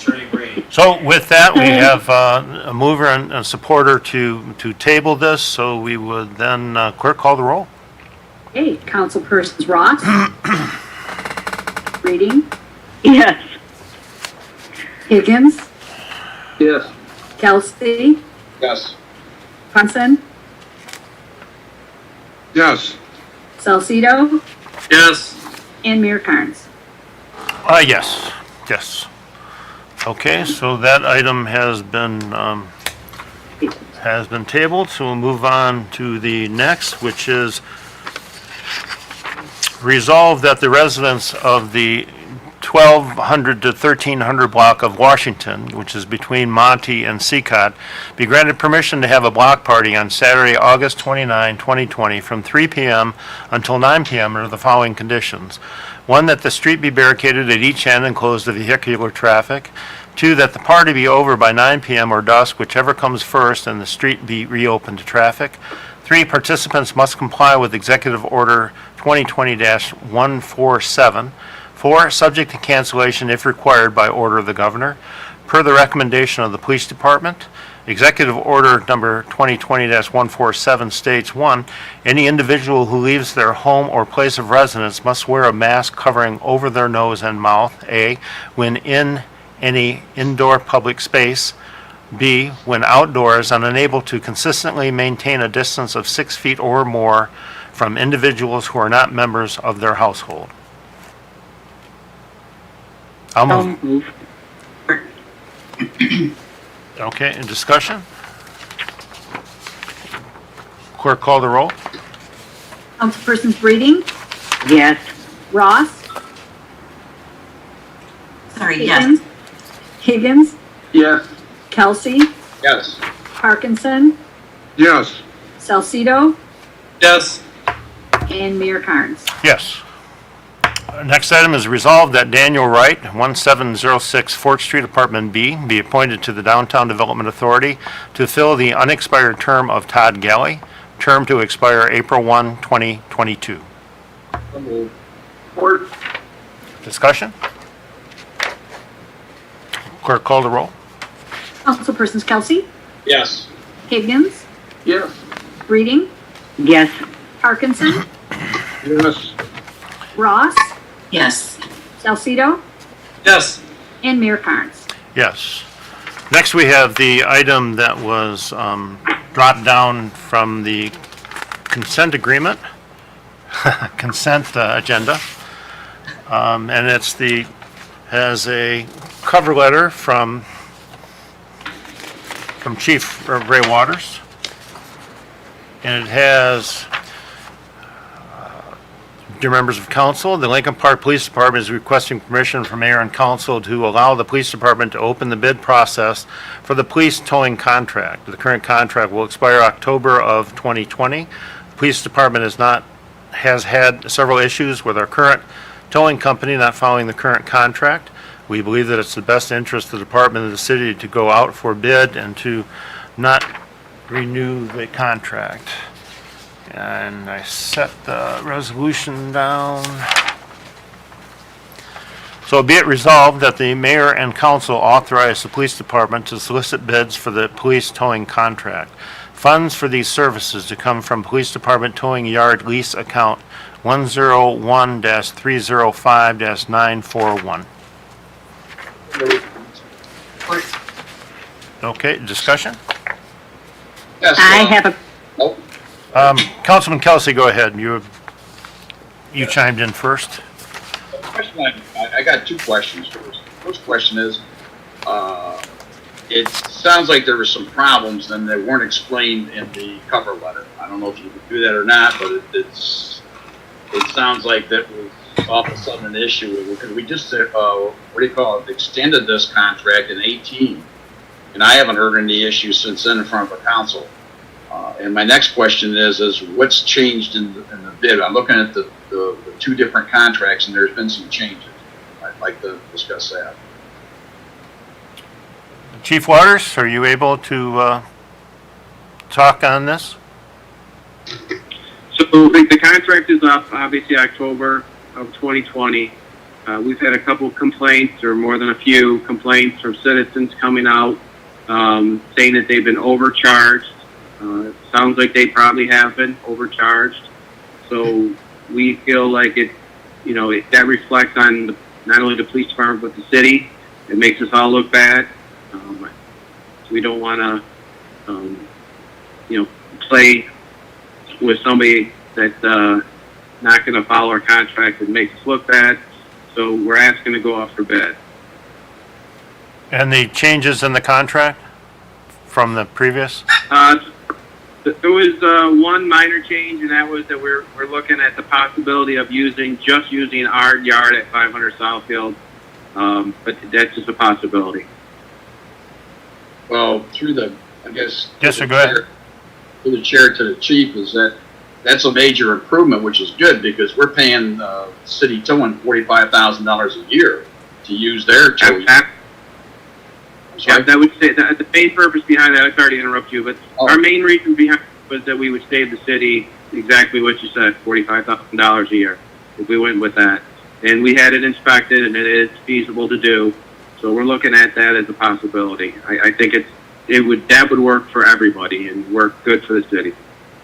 Okay, well, I was just wanted to have that explained because it has changed the scope of the contract, and I appreciate it. You know, I was just concerned because I've been at council 6 years, and I know we've talked about this and we extended it, and I was just didn't see you explained it. I was just wondering, but Emily, it was really bad. Just put it this way, you explained it. Thank you. Okay. Thank you. I'm sorry. Who is next? This is Council President. Go ahead. Basically, I am very surprised at this. I mean, we have dealt with the Sacros since I started in 1972. They're a family-owned business. They have many different entities within the city, and they've always been very, very cooperative as far as working with the city and meeting our goals and everything. So I was very surprised that this is coming up at this time. If the current contract does expire in 2020, October of 2020, then obviously there's no harm in going out for bids. But I just wanted to say my piece that this is a business that's been so generous to the city and putting on our auctions and stepping forward and donating vehicles, and it's just. But I can't question the fact that if their contract is about up, then to go out for bids, that's fine with me. I wanted to point that out to everyone that they've been here 100 years. Thank you. Well, I second that, what you just said, Council President, and that they have done very good work for us. I was in Traffic Division as Chief. That they have done that, but we are in a competitive situation, and sometimes we have to go out and see what is available. And I mean, they're welcome to submit a bid just as anyone else, and we'll have to do what is best for the city and our citizens. You're through the chair. We had I think Councilman Parkinson was first. Yes, thank you, sir. I've answered a lot of people's questions about the Sacro towing, or city towing, and I've had a lot of complaints about it too. So I think it is time that we go back out for bids. So I'm glad it's coming up. Thank you. Okay, I'm sorry, who is next? Councilman Higgins, go ahead. My question is, and it's something that the council president brought up. If we're having problems with this particular entity, should they be allowed to bid on the next one? I want the chief's thoughts on that. And I also would like to say that anytime a long-term contract comes up, it's a good thing to get out and find out what the market will bear. We may find somebody who's going to bid considerably cheaper. It's the thing we should do financially for the citizens of Lincoln Park. To answer your question, the city attorney said that we could not prevent an organization from submitting a bid. I mean, that could be taken under consideration when you're looking at who gets awarded the bid, but for just applying, that cannot. If I'm not mistaken, have we not taken off other vendors who have done bad work for us in the past? I would not that I'm aware of. I would suggest some of our street work. I'll just put it that way. I don't want to get us in trouble. I gotcha. So further discussion. There was somebody else that was asking. Your Honor, I have a question. Yes, ma'am. Go ahead. Chief, when I looked through the contract too, I was a little taken back by the impound lot had to be at 500 Southfield, but you just said that's a possibility. are we changing the language in the bid? No, so we're shooting for 500 Southfield as our bid or as our tow yard. We're just waiting to see what some of the bids come out at. Okay. Okay. I think Okay. that's it. Further discussion? All right, clerk, call the roll. Councilpersons Kelsey, Yes. Ross, Yes. Reading, Yes. Higgins, Yes. Parkinson, Yes. Salcido, Yes. and Mayor Carnes. Yes. Next item that we have are, well, it's resolved that the accounts and claims payable for those items greater than $25,000 be approved as follows. Becker Arena Products, 50% balance on community center flooring, $35,495.80. CoreLogic centralized refunds, refund duplicate tax payments, $29,987.16. Downriver Utility Wastewater Authority, June 2020 sewage user fee, $128,327.20. Downriver Utility Wastewater Authority, July, August 2020 excess flow charges, $231,294. DTE Energy, July 2020 gas, electric, streetlights, $68,321.37. Great Lakes Water Authority, June 2020 water billing, $205,826.48. McKenna Associates, July 2020 Building Department Services, $60,375. This nice item has the check released for due date. It's MERS, July 2020 defined benefit, $219,313.95.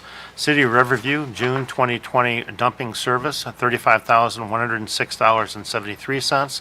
Stryker Sales Corporation, Life Pack monitor for FD through COVID funds, $29,158.04. Wayne County, December 2019 to May 2020 prisoner housing, $43,600. So moved. Support. Discussion? Question for information. Is that Downriver Utility Wastewater Authority, has that gone up the cost since June? I mean, as far as the excessive flow, is that kind of roughly where was that the last previous thing? Does anybody know? Or Would you be able to, Lisa Griggs, would you be able to answer that? I don't recall getting a new bill for excess flow, a new increase, but I'm sure it probably did go up. I can check on that and I'll email you tomorrow. Okay, that's why I just curious. Thank you, Lisa. I was just curious. Thank you, Your Honor. Yeah, it did seem higher. Further discussion? Clerk, call the roll. Councilpersons Higgins, Yes. Kelsey, Yes. Reading, Yes. Parkinson, Yes. Ross, Yes. Salcido, Yes. and Mayor Carnes. Yes. We've reached the time for our city manager's reports, so Mr. Krazan? Thank you, Mayor. Good evening, everybody. I'll just give a couple quick updates on some stuff that's been going on. The last few weeks, we had some complaints about some overgrowth at Prop Spinners Park that has now been taken care of. Over the last week, John's crew has been really diligent working on a number of water mains. I believe at one point last week, one day they had 6 water main breaks. And I believe they've gotten them all cleaned up, though I think they had some more today. Couple events coming up. We've got the Gleaners Food Distribution, which will be at the Community Center on Friday from 9 to 11 a.m. This Saturday, the Ecorse Creek cleanup is going on. We've had a lot of rainfall in spurts. We haven't been super wet, but when we've been getting wet, we've been getting a lot of rain, which has been causing some basement backups, some street flooding, which has also moved towards some complaints about insurance claims and residents not being notified. So I've done a little bit of a cursory look into the last year of insurance claims for basement backups. And truthfully, aside from the May 1st event, we haven't had a whole lot of claims that have come in. We've had about 20, and I was able to find that all 20 should have received a letter unless it got lost in the mail. I saw copies of the letters. And when it comes to the May 1st flooding event from last year, we got notice that a class had been put together for a potential class action lawsuit. And so anybody who's made a claim on that is less likely to have gotten anything from us, because once we're notified of a lawsuit, we cannot contact the residents anymore. So I just wanted to give everybody a quick update on that issue. We talked a little bit about E&J trees and the issues earlier this meeting. Quick update, you guys tonight had approved the amendment to the shared service agreement with Melvindale. This was one of the next steps we needed to have in place to really move forward with the appraiser position.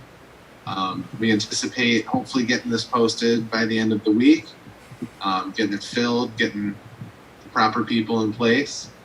Lastly, if you go by Lions or JC Park, you're likely to see a mound of mulch. Just know that it is getting dealt with. We had some mulch delivered and had some trouble getting volunteers for the cleanups. So with that, I'm happy to take any questions. Yes, go ahead. Go ahead, sir. You talked about the responses to the flooding. How do we, I mean, I've had some, well, I've talked to you about a person who contacted me, and I went to face-to-face and asked them the questions you asked me, and you were very helpful looking it up. And like I said, they never received a letter. Now, we talk about having copies and sending them out. Why would these people, or this particular person who's been there, tell me they didn't get, I mean, is this a letter from the city, or is this a letter from the insurance company, or is it just sent out and spread their mail, or how do we do that? And my second question is we have a form, I picked it up from, I think Lisa, or not Lisa, but somebody up there. And we have a internal use on the back where they fill it out. We have like date received, initial notification, 15 business days from date of written notification, so on and so forth. So it looks like we're pretty consistent with trying to keep up with the notification process. Why do we have people telling us they're not getting notifications? And I'm not trying to say it doesn't happen, but I personally went out and talked to them. And I would know they've been in the city for a long time, and they're not part of the class action. And all I'm saying is are we sure that these are getting out there and they're getting to the recipients? I mean, you had mentioned that some got lost or something, but how's our track record? Let's put it this way. And based upon this internal document we give to them, we have check marks on the date to check on this stuff. I guess that's my two questions. Right. Well, I suppose I really can't tell what happens once a letter leaves City Hall. It is possible that the residents may have not gotten notified. And I will clarify, I was talking specifically about when somebody files a claim, not just when they make a report of a backup, because that is two different things. Right. They have to make the claim to get the letter that I'm speaking of. Typically what happens, a resident makes a claim makes a report of a backup, DPS goes out and verifies, and then usually when possible, they do follow up. Unfortunately, there are times where I'm sure it gets missed. Okay, and you're right, through the chair to the city manager. Yep. There is a yellow form which you can't see that the city DPS fills out, and then there's the actual claim form that they fill out to the city.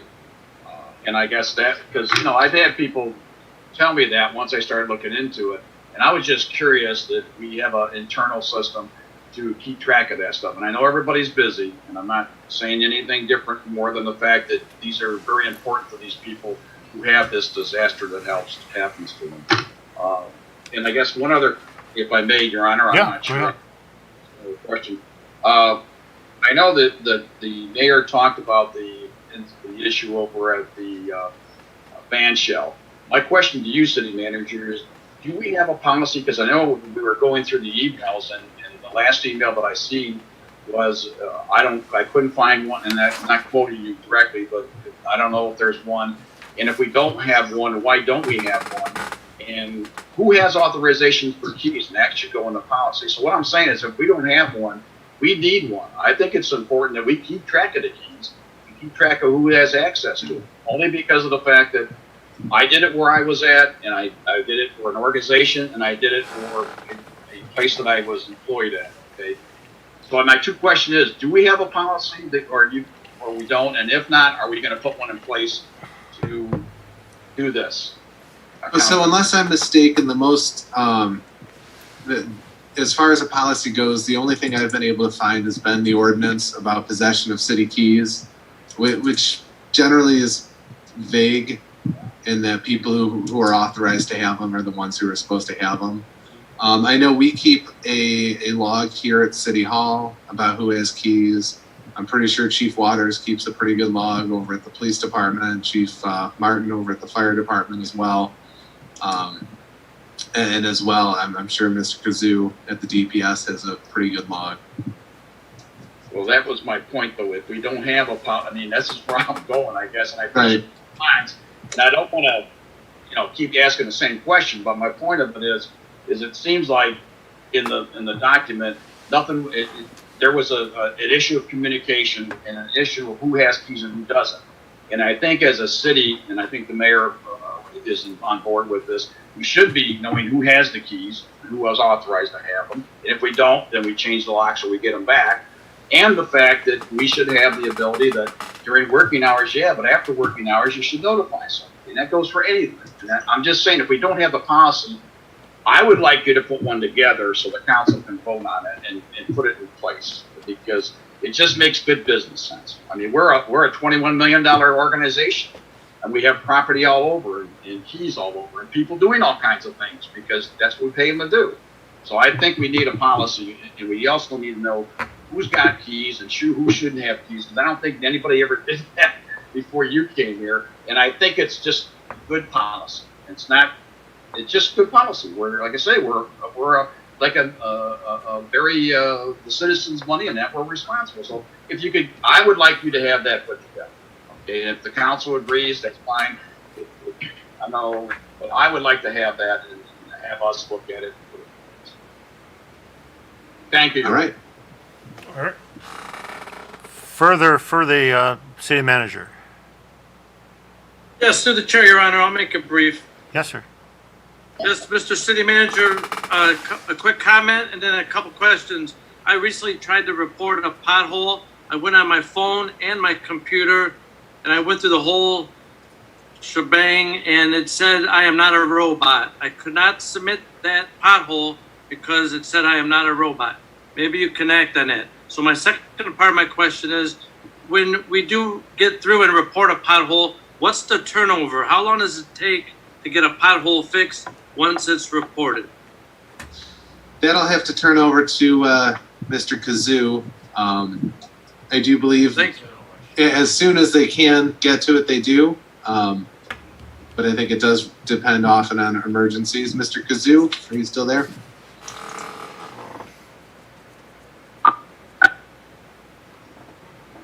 He is, but he's muted.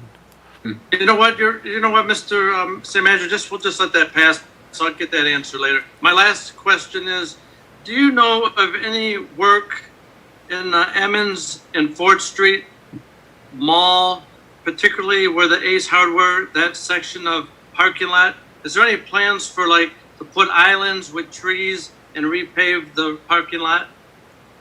I have not yet seen a master plan for that space, which has been one of the issues.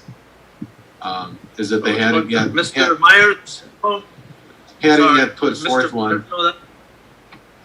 Yeah, Mr. Myers would know more if they have submitted anything, but I know that they've been pushing pretty hard on it. I haven't seen anything new, but John Myers, you able to comment? There he is. I stepped out to answer a phone. Are we talking about the Sears Plaza? No, we're talking about the Emmons Plaza, Fort Emmons. And it has to do with, is there any plans for the parking lot, trees, repaving, that sort of thing? Islands, yes. There's a drawing. I've talked to the architect. This is Monday night. I talked to the architect last Friday morning briefly.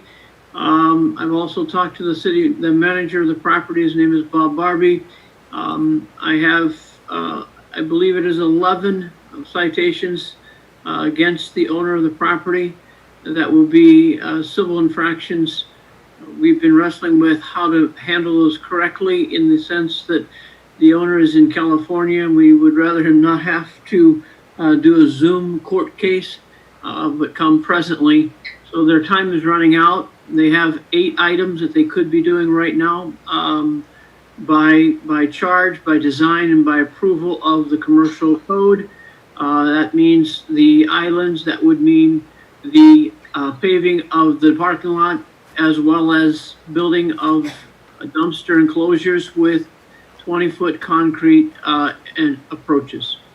They have not accomplished those at this point in time. So we have agreed to submit civil infractions of $500 apiece to 11 different categories. Thank you for the update. That's all, Your Honor. Thank you, sir. Anything further for the city manager? Yes, Your Honor, real quickly. Yes. I've had several complaints from people about our new phone system. It works real well if they're trying to get a hold of somebody in City Hall, but anytime they try to contact somebody in one of our outbuildings, the Kennedy Memorial Building, the DPS, the phone dies on them and they get nowhere. Can we look into that, and can you give me any kind of update on it? I don't have any update, but absolutely we can look into it. I know the first couple weeks we had a lot of issues with phones going in and out, issues with firewalls and some other server issues, but absolutely we'll look into it. Thank you. Anything further for the city manager? Hearing none, then we will open it up for citizen communications. Mr. Krazan, if you would unmute the folks.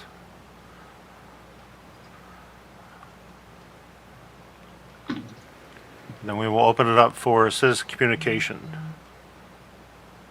Hi, I'm Jessica Barnhill. Please forgive me. This is my first city council meeting, so bear with me. You're fine. So I guess I didn't really know where to start. So again, forgive me. I recently found out that in the city of Lincoln Park, we are not allowed to own chickens, or I should say hens. After doing a little bit of research, I had found out that our neighboring city, Wyandotte, is actually in the process of changing their city ordinance. She couldn't really give me any information about what it looks like, but she did say that a citizen brought up the concern for chickens, and it's being re-advised. I also looked into some other cities, and Woodhaven actually allows up to 6 hens. They do not allow a rooster, which I will say I do not want a rooster in Lincoln Park, so forgive me for that. Also, Romulus, River Rouge, and I believe, where is it? It's Woodhaven. So Romulus and River Rouge actually allow both, which I found surprising. They allow hens and roosters. So how can I go about maybe convincing you guys to allow the citizens of Lincoln Park to own some chickens, specifically hens? Well, one person is not, is not going to sway. I think okay. That there's a possibility that, City Clerk, do we still do petitions for certain items that she could get at your office? I would venture to guess that she could submit a petition to this office for go. your consideration, but it would be up to the mayor and council to decide that they wanted to amend that ordinance or not. Yeah, or to change it. So your role would be to get signatures from residents that want to see this to happen, and then it would be something that we would consider. Okay, so if you don't mind, real quick, when I do that petition, is there a spot, I guess, for me to address maybe some pros and or cons that might come up with allowing residents to have chickens? Your petition, so you would write it the way you wanted it to read.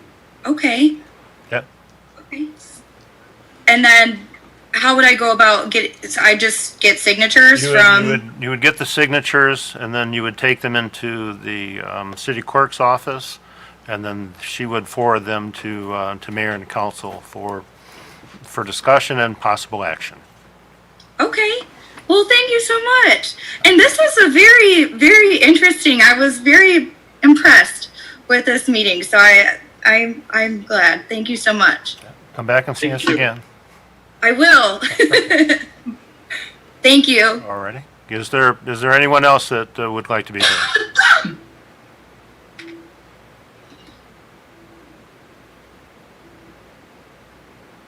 I'm seeing no move towards that, so we'll move on to oral reports of the council, mayor and council, and we have Council President Breeding. First of all, from Parks and Recreation, the Wayne County Sporting Soccer is hosting a 6 weeks program for boys and girls ages 4 to 14. To register to enroll in this 6 week program,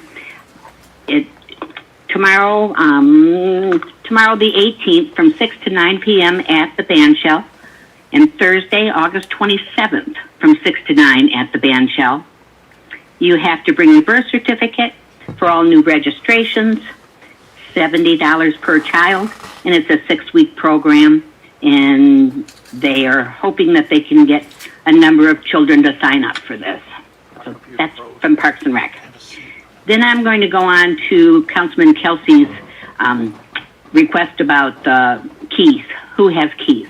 I believe that if someone is going to be entering a building after hours and they do not work in that building, the event coordinator is assigned to the city manager, not assigned to the Parks and Recreation. However, she does put on events for Parks and Recreation.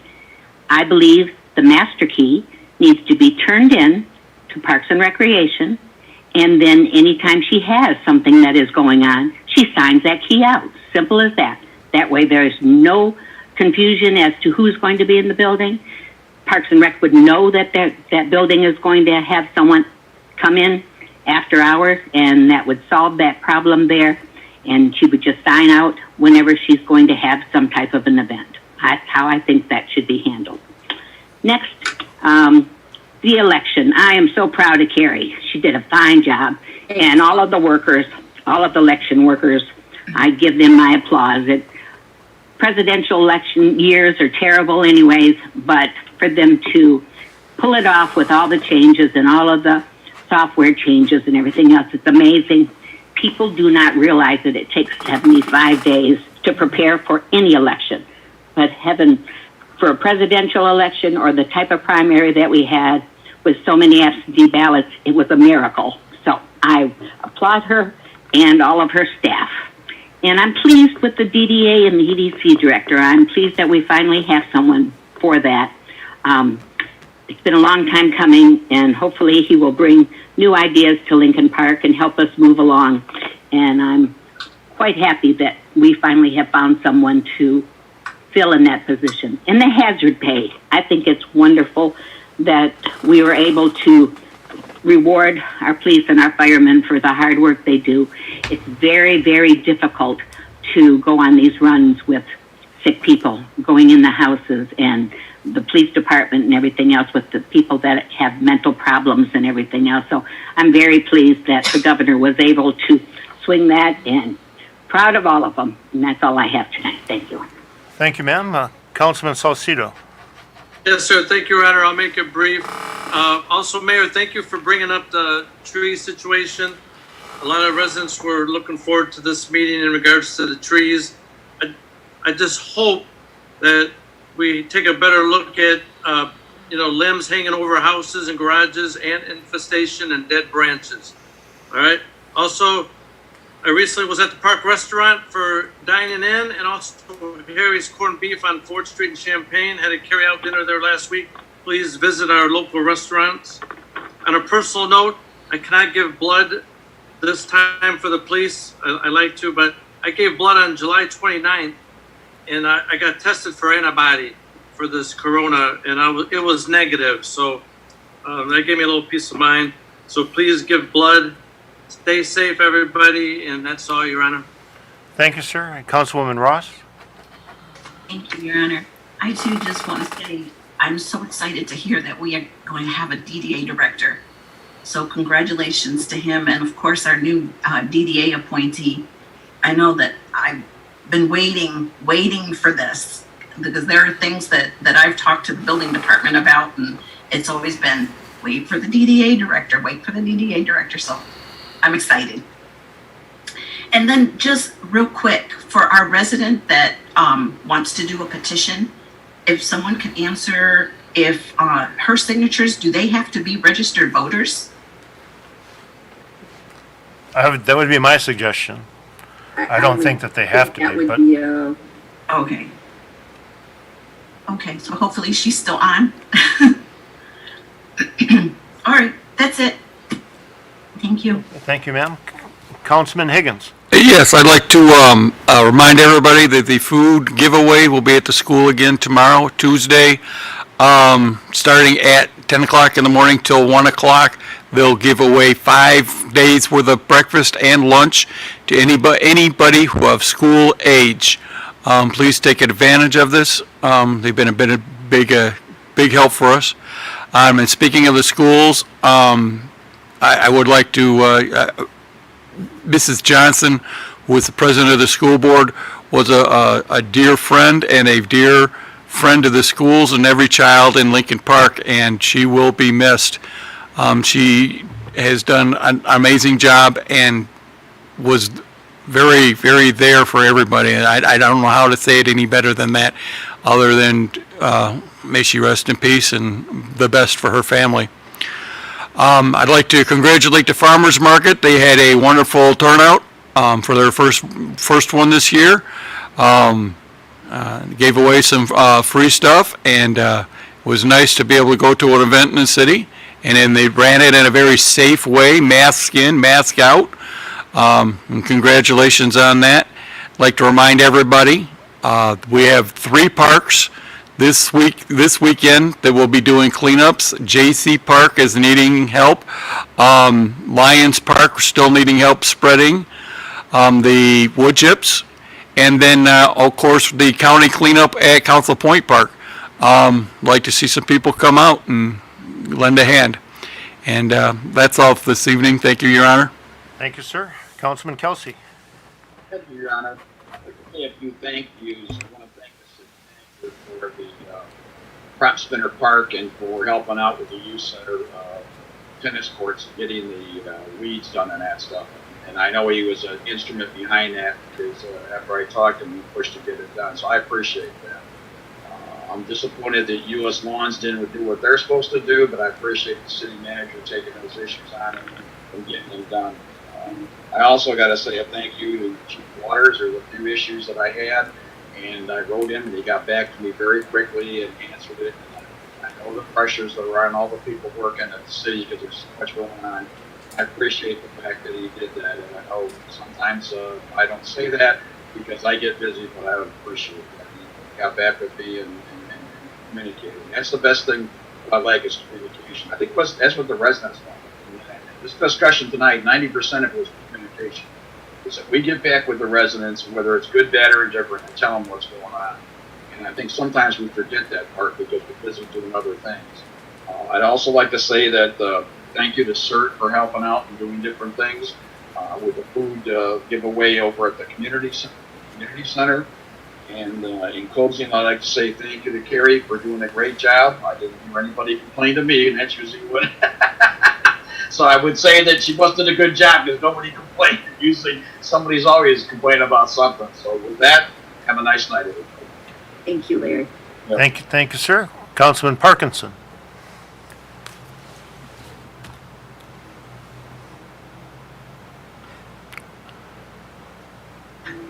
There he is. Okay.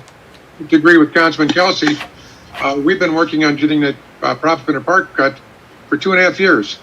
So it's about time that the contractor figured out that they needed to do that. The marijuana issue, it's about time we got some movement on that. The keys, if you write the policy, whoever's in charge of that building should have knowledge of who's going in there. So I agree. You need to write a policy for us to deal with that.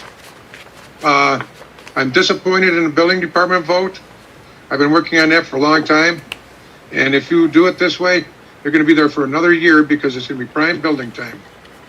I had a bunch of other things that I want to talk about, but it's getting late, so I'll let you go. Thank you, sir. As far as Carl Melish, that's his. I'll have him either phone in or be or talk at our next regular meeting as an introduction. Okay. A couple of weeks back, the city manager had touched on it, where we had a department that had a couple of individuals that had tested positive for the COVID virus. It became a concern about the folks that were working in the same department, whether they would be able to come in, whether they had it themselves. I just want to give a thank you to the Get Well Urgent Care, which is located at Fort and Southfield. We reached out to those folks, and he made sure that he had people come in early the next morning to run, I think it was 25 to 30 tests. And by 8:30 that morning, we had the results, and thank goodness that all of them were negative. But it's for peace of mind that he took it and allowed that to happen. So it was very good thing, community oriented, and just helping out the city, which was Get Well Urgent Care. Saturday we do have the Ecorse Creek cleanup. Councilman Higgins mentioned a couple others, but I think that you can hit more than one. But we're going to do this one at 9 o'clock. And so what could be considered our jewel of Lincoln Park, and it's nice for us to go through and to clean everything up with that.